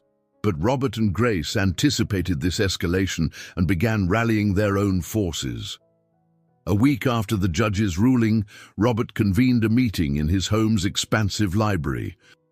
Grace, Emily, and James were present, along with two additional allies, Rachel Lawson, the retired nurse who had defied the hospital's intimidation tactics, and Linda Alvarez, the former administrator who had provided key documents implicating Margaret Whitmore. "This countersuit is their way of pushing back," Grace began, addressing the group. "But it's also an opportunity. If they want to argue reputational harm, they're opening the door for us to expose their past actions in greater detail. Which means we need to be ready," Robert added, his gaze sweeping the room.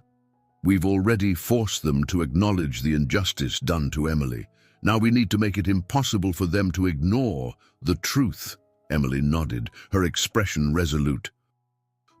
Whatever it takes, I'm ready." As Grace prepared the legal strategy, Robert focused on gathering broader support. He reached out to advocacy groups, legal experts, and even former hospital donors, many of whom were shocked to learn about the allegations. Some offered to write public letters of support for Emily, while others provided funding for her legal expenses. Among the most surprising allies was Victoria Hayes, a philanthropist who had once been a close friend of Margaret Whitmore. Though wary of implicating her late friend, Victoria expressed a willingness to testify about Margaret's influence over the hospital's administration. "Margaret was a force of nature," Victoria told Robert during a private meeting at her estate. "She always acted out of love for Sarah, but she could be ruthless when it came to protecting her family's image. If she played a role in Emily's dismissal, it wouldn't surprise me." The hospital's countersuit brought them back to court weeks later. This time, the proceedings were even more intense, with the stakes higher for both sides. The hospital's lawyers painted Emily as a disgruntled former employee seeking revenge, while Grace dismantled their arguments with methodical precision. "This case isn't about reputational harm," Grace argued. "It's about an institution trying to silence a victim of systemic injustice. The hospital's attempts to suppress Emily's story only underscore their culpability." The proceedings stretched over days, with witnesses testifying on both sides. Rachel and Linda's accounts were particularly damning, highlighting the hospital's willingness to prioritize reputation over fairness. Victoria Hayes's testimony added another layer, providing context for Margaret Whitmore's involvement without vilifying her outright. As the trial progressed, Emily found herself facing personal demons she had long buried. The intense scrutiny and constant presence of cameras outside the courthouse left her feeling exposed and vulnerable. One evening, as she and Robert walked out together, a reporter shouted a question that made her freeze in her tracks.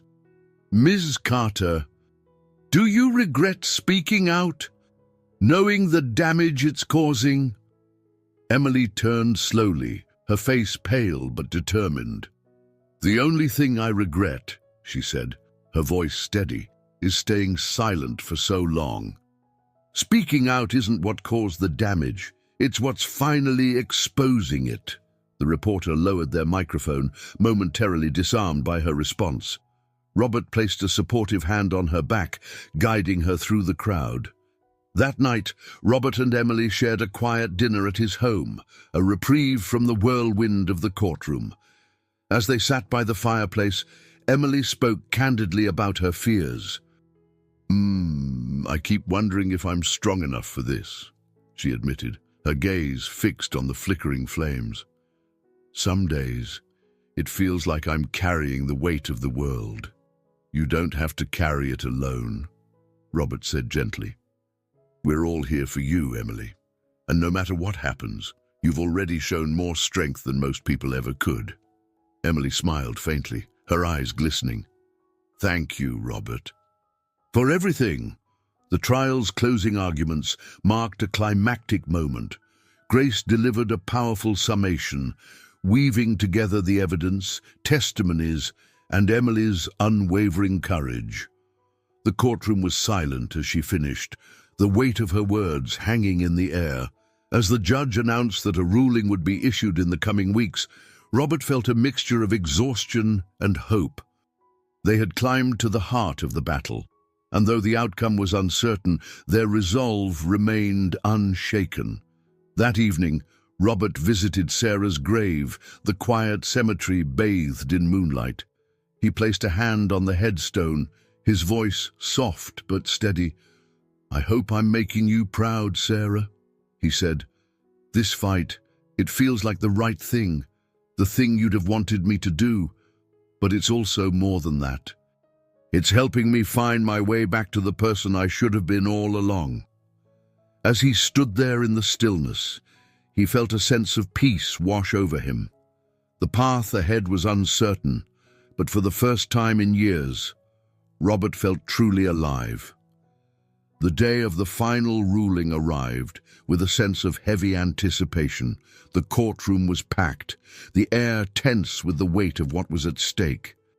Reporters filled the gallery, their pens poised, while supporters of Emily Carter lined the back rows, their presence a quiet but powerful statement of solidarity. Emily sat between Robert and Grace at the defense table. She was dressed simply but elegantly, her posture upright despite the anxiety she felt. Robert gave her a reassuring nod, his own nerves hidden behind a composed exterior. The judge entered, her face impassive, and the room fell silent. As she shuffled her notes, the sound of paper seemed deafening in the stillness. "The matter before this court," the judge began, her voice measured, "concerns allegations of systemic negligence and institutional corruption, countered by claims of defamation and reputational harm. After reviewing the evidence and hearing testimony from both sides, I have reached a decision." The room seemed to hold its collective breath. Ms.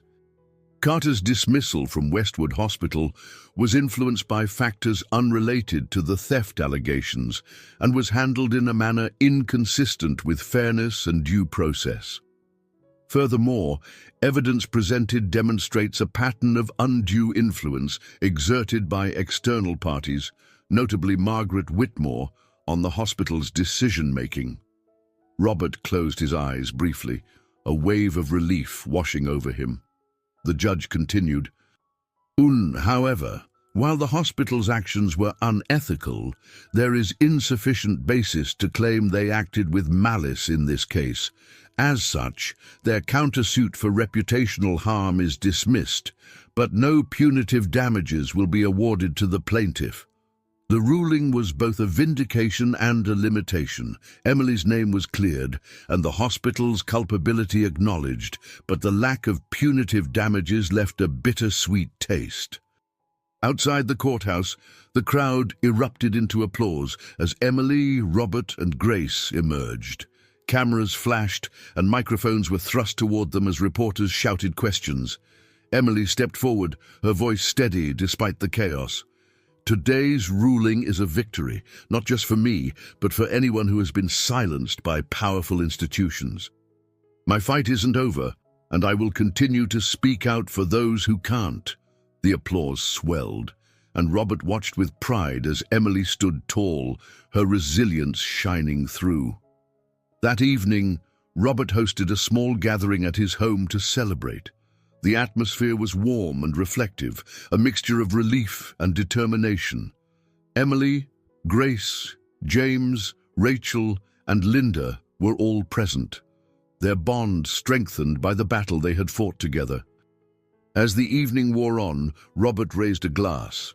"To Emily," he said, his voice filled with emotion, "for her courage, her strength, and her unwavering commitment to the truth.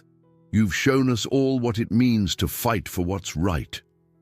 Emily smiled, tears glistening in her eyes as everyone toasted. "And to all of you," she said, her voice breaking slightly, "for believing in me when I couldn't believe in myself. I'll never forget what you've done for me." Later, as the party wound down, Robert found himself alone with James in the quiet of the study. "You did it, Dad," James said, his voice filled with admiration. "You gave her back her dignity. Mom would be proud." Robert nodded, his throat tightening. "It wasn't just about Emily, James. It was about honoring your mother's legacy, about doing what I should have done a long time ago." James placed a hand on his father's shoulder. "You've done more than honor her legacy. You've created one of your own." As Robert sat by the fire that night, his thoughts drifted to Sarah. He felt her presence more acutely than ever, her compassion and strength guiding him through the choices he had made. For the first time in years, he felt at peace, not just with her memory, but with himself. The fight wasn't over, but the tide had turned. Emily's story was no longer a secret buried in the past. It was a beacon for others seeking justice. And for Robert, it was a reminder that redemption wasn't found in grand gestures, but in the quiet, persistent acts of doing what was right. In the weeks following the ruling, life settled into a tentative new rhythm for Emily and Robert. The courtroom battles had concluded, but the journey toward healing and rebuilding was far from over. Public interest in Emily's story persisted, and while the attention brought opportunities, it also carried challenges. Emily found herself navigating a world that had changed in ways she couldn't have imagined. Offers poured in, from advocacy groups, healthcare reform panels, and even publishing houses eager to document her story. While flattered, she hesitated. Sharing her experiences publicly had been cathartic, but she was still processing the toll it had taken on her emotionally. One crisp autumn afternoon, Emily met Robert for coffee at a small, quiet cafe near his home.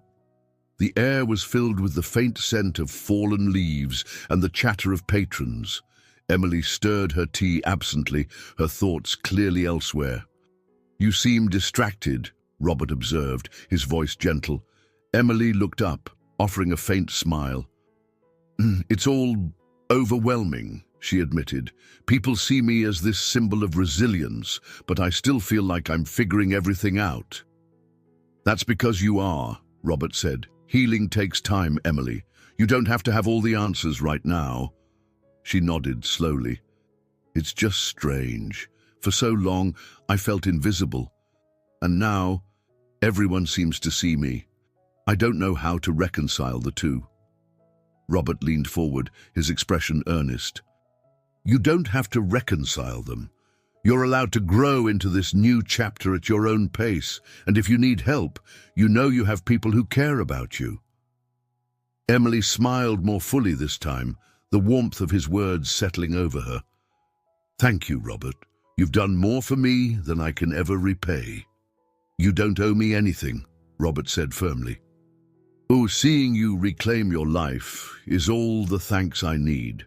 Meanwhile, Robert found himself reflecting deeply on the man he had been and the man he was becoming.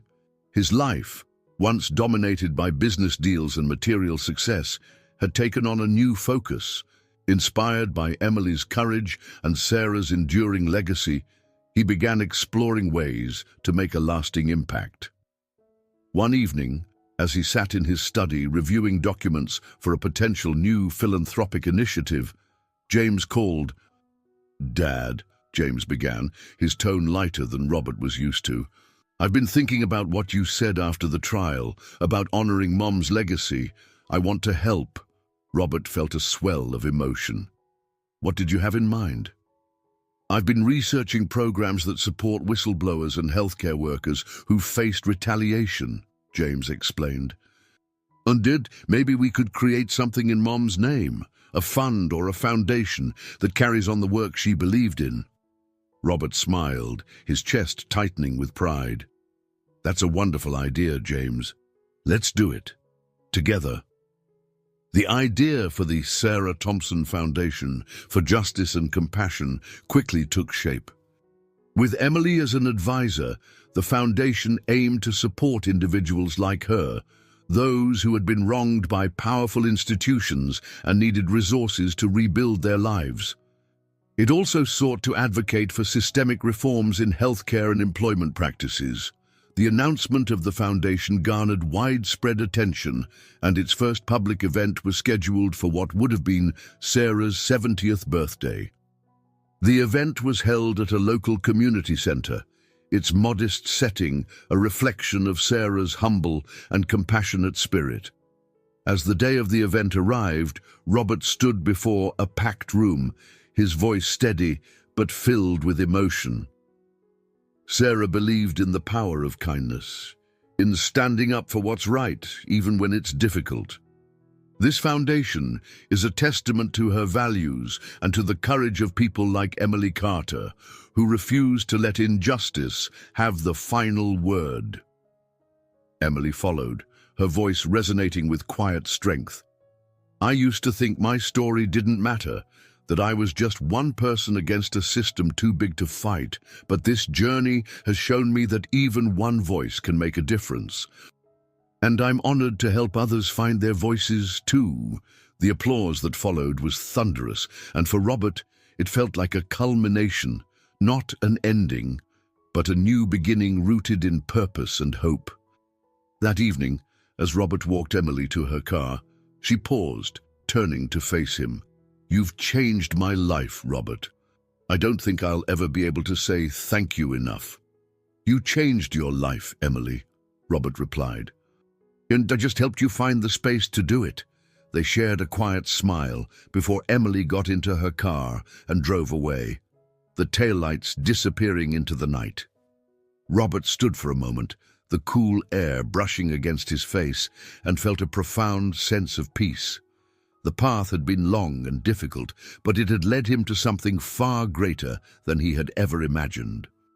In the months following the launch of the Sarah Thompson Foundation for Justice and Compassion, a palpable sense of purpose infused Robert's life. The foundation had become a hub of advocacy and support, with Emily playing a central role as its first formal advisor. Together, they worked to identify individuals and cases that reflected the Foundation's mission, using their combined resources to make a tangible difference. One rainy afternoon, Emily stood in the Foundation's modest office, reviewing a stack of applications for assistance. Each one told a story of struggle: a nurse dismissed for speaking out about unsafe conditions, a single father fired after exposing corruption, a young woman blacklisted for reporting workplace harassment. Emily felt the weight of each story, but also a growing sense of empowerment. She was no longer alone in her fight, and now she could help others find their voices too. Robert entered the office, shaking off his umbrella and offering Emily a warm smile. "How's it going?" he asked, his tone light. Emily looked up, returning the smile. "Busy, but in the best way. Some of these stories remind me so much of what I went through. It's hard, but it feels right." Robert nodded, taking a seat across from her. "You're making a difference, Emily." "That's something to be proud of." She paused, her expression softening. "I couldn't have done any of this without you, Robert. You believed in me when no one else did. And you showed me what it means to truly fight for something," Robert replied. "We've both grown through this." Meanwhile, Robert and James continued to strengthen their relationship through their work with the Foundation. What had once been a strained and distant connection had evolved into a genuine partnership, rooted in shared values and mutual respect. During one late-night brainstorming session, James turned to his father, a notebook in hand. "You know, Dad," he said, his tone thoughtful, "I never understood why Mom was so focused on helping others. I thought it was just her nature. But now, seeing what we've built, I realize it was more than that. She saw the bigger picture, the ripple effects of kindness and justice." Robert smiled, a mix of pride and melancholy in his expression. "She did, and I think she'd be proud of what we're doing now." "She would be," James agreed, "and I think she'd be proud of you too." As the Foundation grew, so did its impact. Media outlets began covering its initiatives, highlighting success stories of individuals who had been helped. One particularly compelling case involved a young nurse who had been dismissed after exposing unsafe practices at her hospital.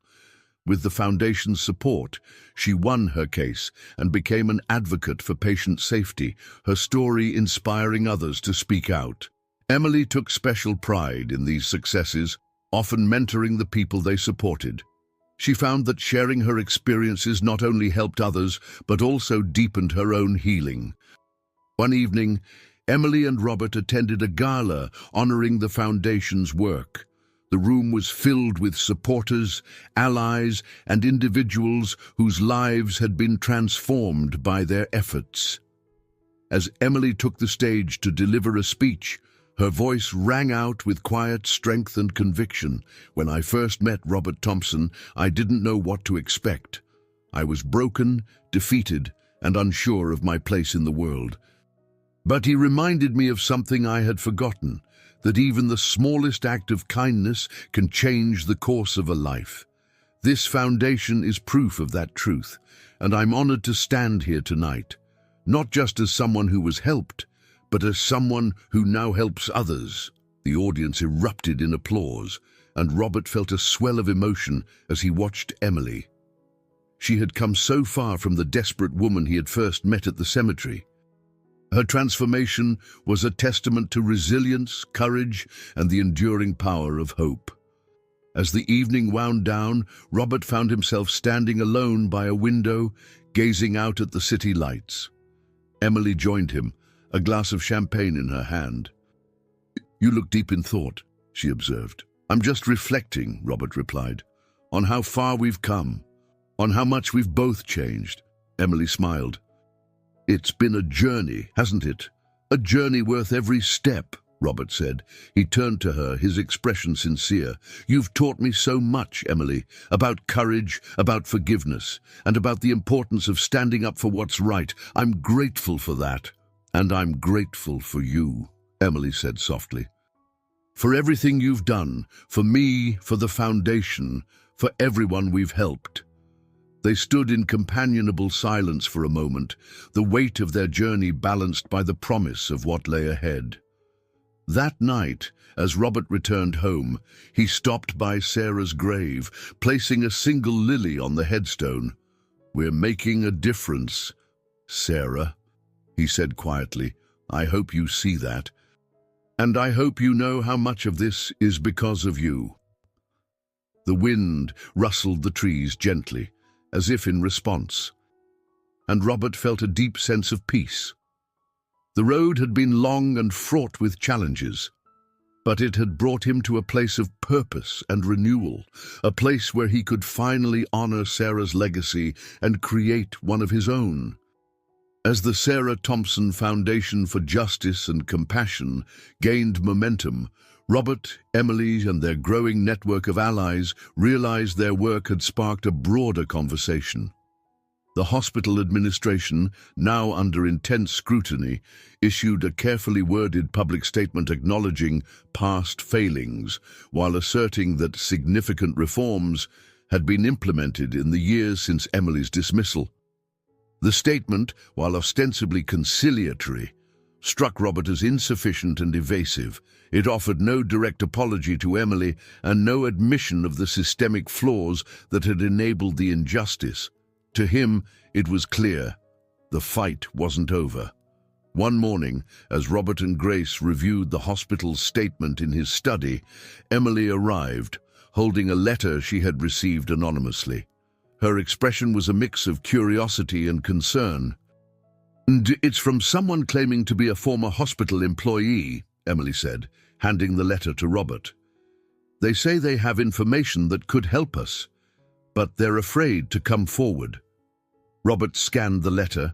It was unsigned but detailed, referencing internal communications and decisions from the time of Emily's dismissal. The writer claimed to have access to documents that directly implicated high-ranking officials, including Dr. Martin Reed. In a deliberate effort to scapegoat her, Grace's eyes narrowed as she read over Robert's shoulder. "If this is legitimate, it could be the key to exposing everything." "But how do we reach this person?" Robert asked. "They're clearly scared." "There's an email address included," Emily said. "I think they want to help. They just need reassurance." That evening, Grace crafted a carefully worded email, urging the whistleblower to meet with them under conditions of complete anonymity and safety. Days passed with no response, and tension mounted as they waited. Then, finally, a reply came, a simple message agreeing to meet at a neutral location. The meeting took place in a small, dimly lit cafe on the outskirts of the city. Robert, Grace, and Emily arrived early, choosing a table near the back. The whistleblower, a middle-aged woman with nervous eyes and a hesitant demeanor, arrived shortly after and clutching a worn briefcase. "My name is Hannah," she said quietly, sliding into the seat across from them. I used to work in the hospital's records department. I've kept some things over the years, things I couldn't let go of because they felt wrong. She opened the briefcase, revealing folders filled with memos, emails, and handwritten notes. As Grace sifted through the documents, her expression shifted from curiosity to astonishment. "This is damning," Grace said. "It shows clear coordination between Dr. Reed, the administration, and key donors, including Margaret Whitmore, to frame Emily and protect the hospital's reputation." Emily stared at the documents, her emotions a mix of vindication and anger. "Why didn't you come forward sooner?" she asked, her voice trembling. Hannah looked down, her hands clasped tightly. "I was afraid. People like Dr. Reed had power, and I didn't. But when I saw your story in the news, I knew I couldn't stay silent anymore." Robert reached across the table, his voice steady. "You've done the right thing, Hannah. This could change everything." With Hannah's documents in hand, Grace began assembling a case that would not only clear Emily's name entirely, but also force the hospital to reckon with its actions. The evidence was overwhelming, but the stakes were higher than ever. They knew the hospital would fight back with every resource at its disposal. As they prepared for the next legal battle, Robert found himself reflecting on how far they had come. One evening, as he and Emily walked through the Foundation's office, he turned to her. "You've been incredible through all of this," he said. "I don't know if I could have endured what you have." Emily smiled faintly. "I didn't think I could either. But having people like you and Grace in my corner made all the difference." "We're not done yet," Robert said. "But no matter what happens, you've already won. You've reclaimed your life, your story." Emily's smile widened. "And that's thanks to you." As the final court date loomed, Robert and Emily stood together at Sarah's grave. The cemetery was quiet, the air crisp with the promise of winter. "I think she'd be proud of us," Emily said softly, placing a small bouquet of wildflowers on the headstone. "I know she would be," Robert replied. "This fight, it's everything Sarah stood for: compassion, integrity, justice." They stood in silence for a moment before turning to leave, their determination unwavering. The next chapter of their battle awaited, and they were ready to face it, together. The courtroom was more crowded than ever. The tension in the air was palpable as Robert, Emily, and their team took their places. This final confrontation wasn't just about Emily. It had become a public reckoning for the hospital and its legacy of systemic failure. Supporters, reporters, and even skeptics filled the gallery, eager to see the outcome. Hannah, the whistleblower, sat quietly beside Grace, her hands folded tightly in her lap. Her bravery in coming forward had tipped the scales in their favor, but the risk she had taken was evident in her nervous demeanor. Robert placed a reassuring hand on her shoulder before the proceedings began. The hospital's legal team opened aggressively, reiterating their position that the administration at the time had acted in good faith. Their arguments were polished and meticulous, but lacked the weight of the evidence Robert's team now held. Grace stood to deliver their counter-argument, her voice steady and commanding. "The evidence we present today paints a clear and damning picture, a deliberate and coordinated effort by Westwood Hospital's leadership to sacrifice one individual's career in order to shield themselves from accountability. This was not negligence, it was a calculated act." As she spoke, she presented the memos and emails provided by Hannah, connecting each piece of evidence to the decisions made by the hospital's former administrators. The gallery murmured as the full extent of the cover-up became clear. Hannah took the stand next, her voice trembling but resolute. She recounted her time at the hospital, her observations of the decisions being made, and the fear that had kept her silent for so long. "I knew what they were doing was wrong," she said, her voice breaking, "but I was just a clerk. They had power, and I didn't. I'm here today because I can't live with that guilt anymore." Emily watched from her seat, tears in her eyes. Hearing Hannah's testimony was both painful and validating. The truth was finally being acknowledged in a way it never had been before. The final testimony came from Emily herself. Grace had prepared her for the moment, but as she took the stand, Emily relied on her own strength. She spoke about her career, her dedication to nursing, and the devastating impact of her dismissal. "I loved my work," Emily said, her voice steady despite the emotions roiling within her. "I loved my patients. Being a nurse wasn't just a job, it was who I was. Losing that wasn't just a professional blow, it was a personal one. And for 20 years, I've lived with the shadow of something I didn't do, wondering if I would ever get the chance to tell my story." She paused, her gaze sweeping the room. "Today, I'm here to reclaim my voice, to say that I deserve better, that everyone deserves better." The gallery erupted into applause, despite the judge's attempts to maintain order. Emily stepped down from the stand, her shoulders squared and her chin held high. The judge took several hours to deliberate. The wait was excruciating, but when she finally returned, the courtroom fell silent. In reviewing the evidence and testimony presented, the judge began, "This court finds that Westwood Hospital acted unethically and unjustly in its dismissal of Emily Carter. Furthermore, the involvement of external parties, including prominent donors, constitutes a breach of both ethical and legal standards." The judge paused, her gaze sweeping the room. "The court orders that the hospital issue a formal and public apology to Ms. Carter, provide financial restitution for the loss of her career, and implement measures to ensure such injustices cannot occur again. Additionally, this case will be referred to the appropriate regulatory bodies for further investigation into the hospital's practices." A wave of relief and triumph swept through the courtroom. Emily turned to Robert, her eyes glistening with tears. "We did it," she whispered. "No," Robert said with a warm smile. "You did it." Outside the courthouse, the crowd erupted in cheers as Emily and Robert emerged. Reporters jostled for quotes, but Emily's statement was simple and powerful. "This victory is not just mine," she said. "It's for everyone who has ever been silenced, overlooked, or wronged.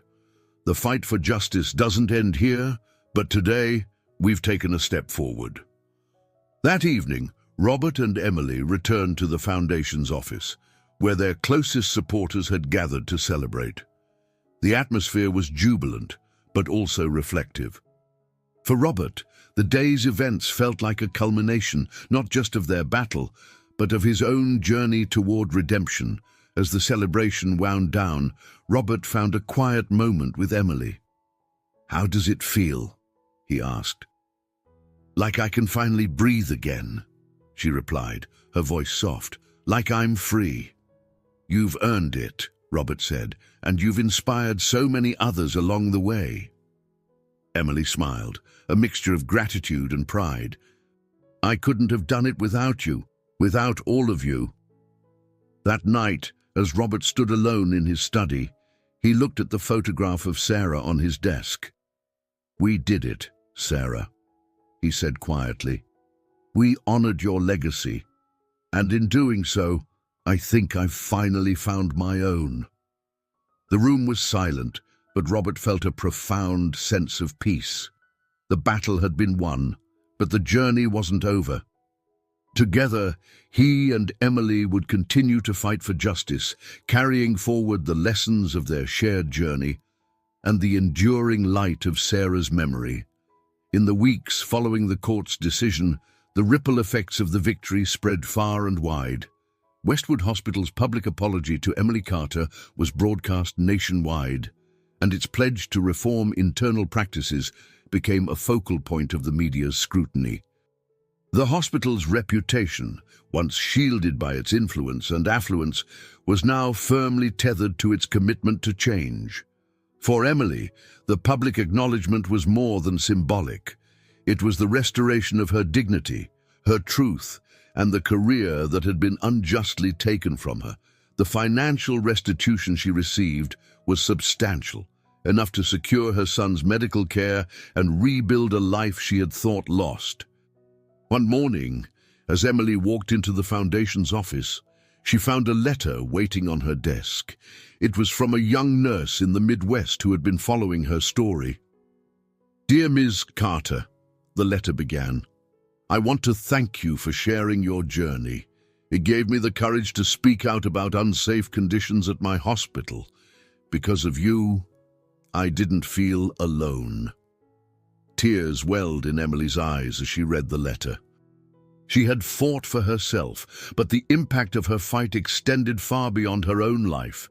She was part of something bigger now, a movement of people refusing to stay silent. Meanwhile, Robert embraced his role as a champion for change. The Sarah Thompson Foundation for Justice and Compassion flourished under his leadership, supporting whistleblowers, advocating for reforms, and offering resources to those in need. The Foundation's success was a testament to the vision he and Emily had shared, a vision rooted in Sarah's legacy. One evening, Robert and James sat in the Foundation's conference room, reviewing plans for their next major initiative. James had fully embraced his role as co-leader, his passion for the cause reigniting a sense of purpose in his life. "You know, Dad," James said, looking up from the plans, "I used to think you were more focused on preserving the past than building something new. But now I see it was never about the past. It was about what the past could teach us about the future."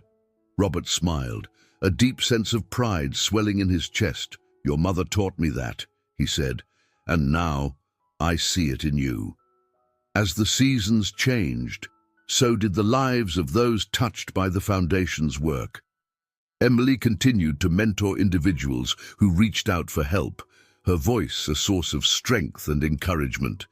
She also began speaking at events nationwide, sharing her story to inspire others to stand up for what was right.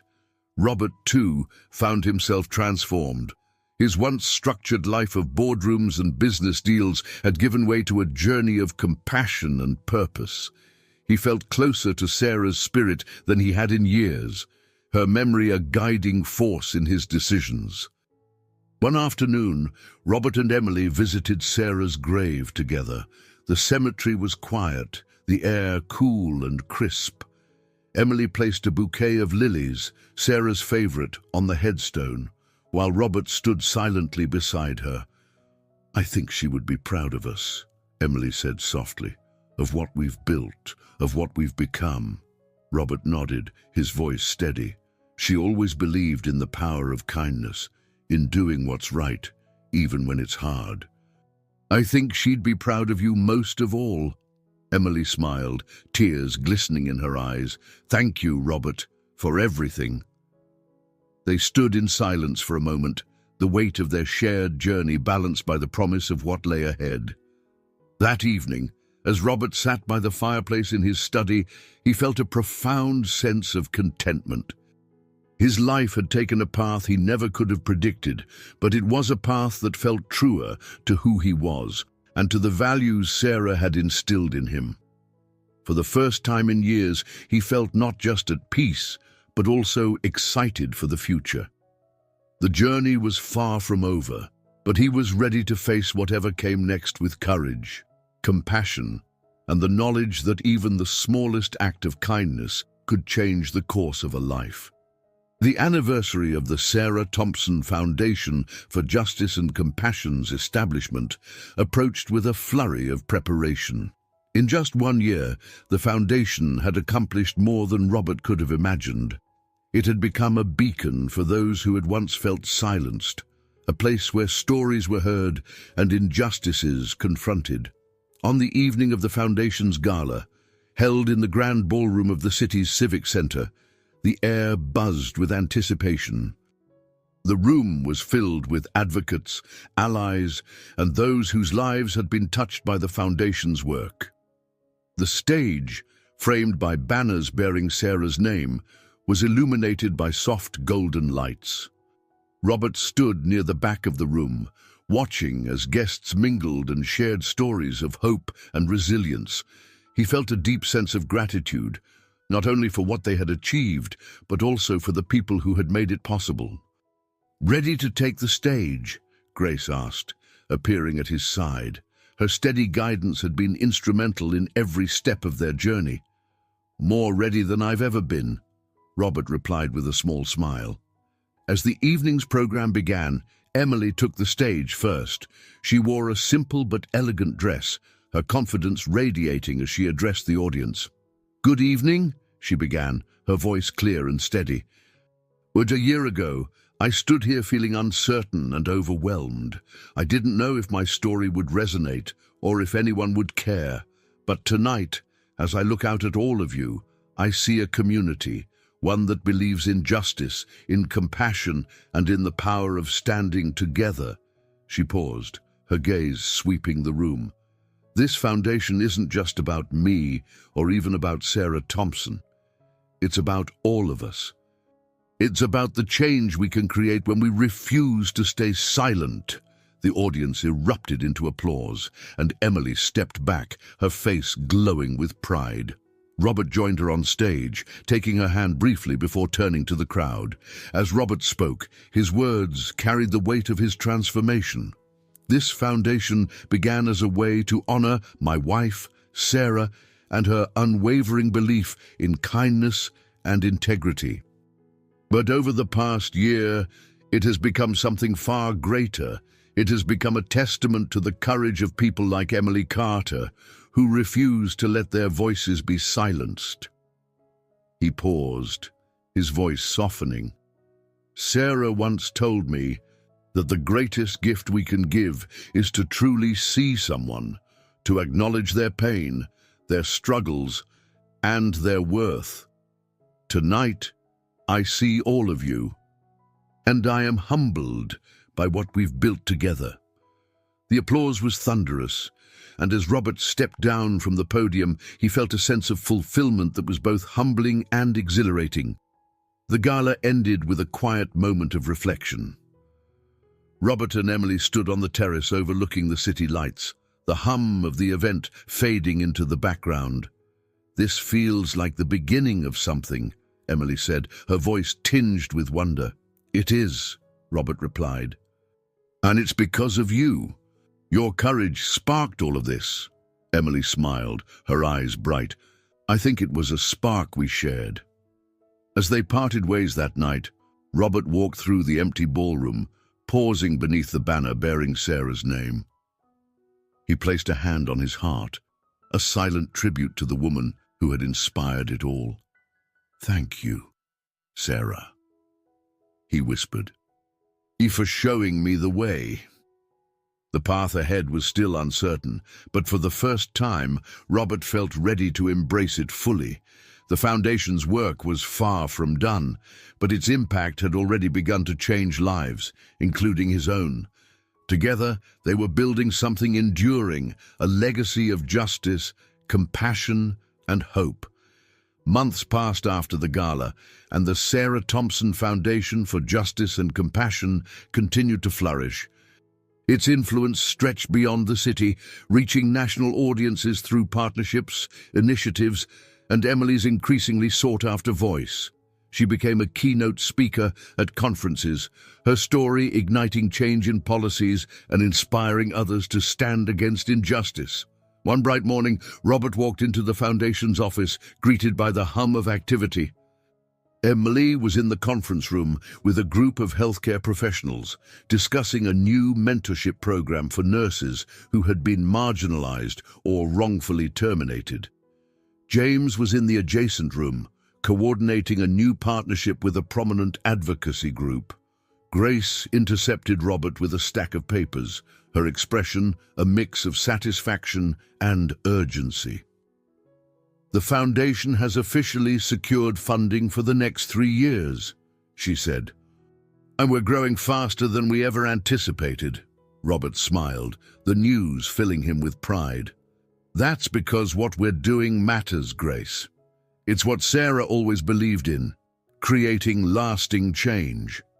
That afternoon, Robert and Emily visited a nearby hospital that had implemented one of the Foundation's pilot programs. The initiative focused on empowering staff to report unsafe practices without fear of retaliation. As they toured the facility, they met nurses, doctors, and administrators who spoke passionately about the difference the program was making. One nurse, a young woman named Carla, approached Emily with tears in her eyes. "Your story gave me the courage to speak up," she said. "I was scared, but knowing what you went through made me realize I wasn't alone. Thank you." Emily squeezed Carla's hand, her own eyes brimming with emotion. "You're stronger than you know," she said. "Keep fighting for what's right." As they left the hospital, Robert turned to Emily. "Moments like that," he said, "remind me why we're doing this. It's not just about justice, it's about hope." Emily nodded, her expression thoughtful. "It's about building a future where no one has to go through what we did."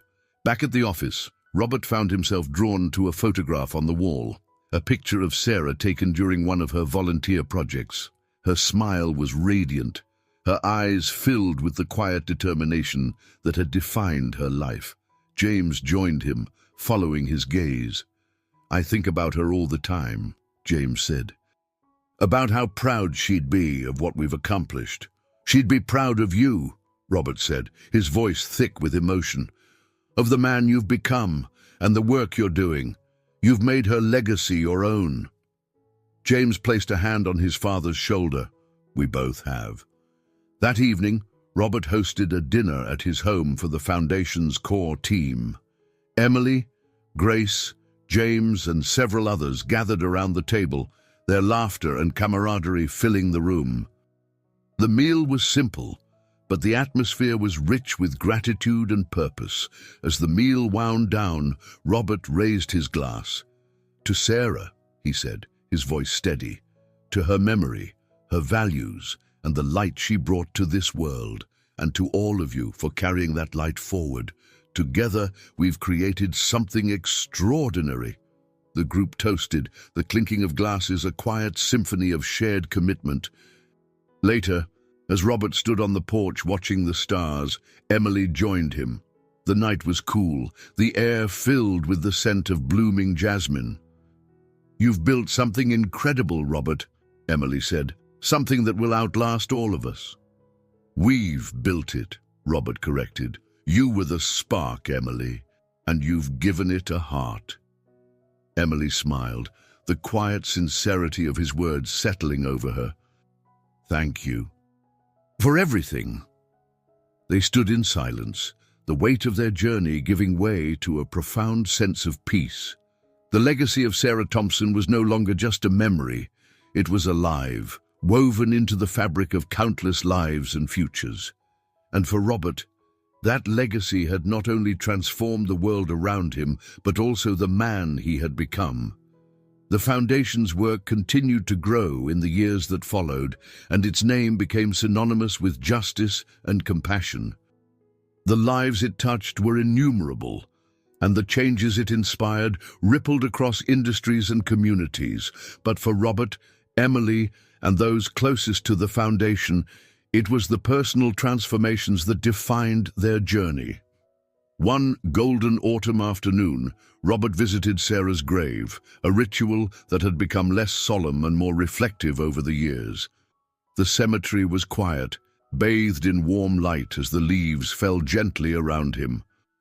He brought with him a small plaque, an addition he had commissioned for her headstone. He knelt by her grave, placing the plaque at the base. It read, "Your light continues to guide us." "I hope you see this, Sarah," he said softly. "Everything we've done, every life we've touched, it's because of you, because of the way you lived and the way you loved." He sat there for a long time, his thoughts drifting between memories of the past and dreams of the future.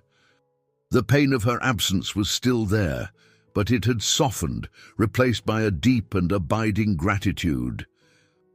Back at the Foundation's office, Emily prepared for her final meeting of the day. She had recently decided to step back from her advisory role, feeling it was time to focus on her family and personal pursuits. Her son, now thriving thanks to the care the Foundation's work had secured, was preparing to start college, and she wanted to be there for him. Robert joined her in the conference room, where the two sat in comfortable silence for a moment. "So, this is it," Emily said with a bittersweet smile. "My last official day." "You'll still be part of this, Emily," Robert replied. "In every way that matters." Emily nodded. "It's strange, letting go of something that's been so much a part of me, but I know it's the right time." Robert leaned forward, his expression earnest. "Only you've given more than anyone could have asked, Emily, and you've earned this next chapter. Whatever you do, you'll carry the Foundation's spirit with you." She smiled, tears welling in her eyes. "I'm so grateful for everything, Robert. For your faith in me, for your friendship, and for reminding me that it's never too late to start again." That evening, the Foundation held a small gathering to celebrate Emily's contributions and wish her well. Friends, colleagues, and beneficiaries shared stories of her impact, their words a testament to the lives she had changed. Emily spoke briefly, her voice filled with emotion. "This foundation isn't just a place or a name," she said. "It's a reflection of what we can do when we believe in each other. I'll always carry this work in my heart, and I know it will continue to make a difference for years to come." The applause that followed was thunderous, and as Robert watched Emily standing there, surrounded by people whose lives she had touched, he felt an overwhelming sense of pride and gratitude. Late that night, Robert returned to his study. The room was quiet, the only sound the faint rustle of the wind outside. He poured himself a glass of wine and sat by the fire, reflecting on the journey that had brought him to this moment. He thought of Sarah, of her quiet strength and boundless compassion. He thought of Emily, of her courage and resilience. And he thought of himself, not as the man he had been, but as the man he had become. For the first time in years, Robert felt truly at peace. The Foundation was thriving, the legacy of Sarah Thompson shining brighter than ever. And though the future was uncertain, he knew he would face it with an open heart and a renewed sense of purpose. The journey had not been easy, but it had been worth every step. Together, they had built something extraordinary, a testament to the power of kindness, justice, and the enduring light of those who inspire us to be better. And in that quiet moment, Robert whispered a final message to the woman who had started it all. "Thank you, Sarah, for everything." I hope you enjoyed today's story. Subscribe to the channel so you don't miss more stories like this. Leave a like and comment below what you thought of the story. See you in the next video.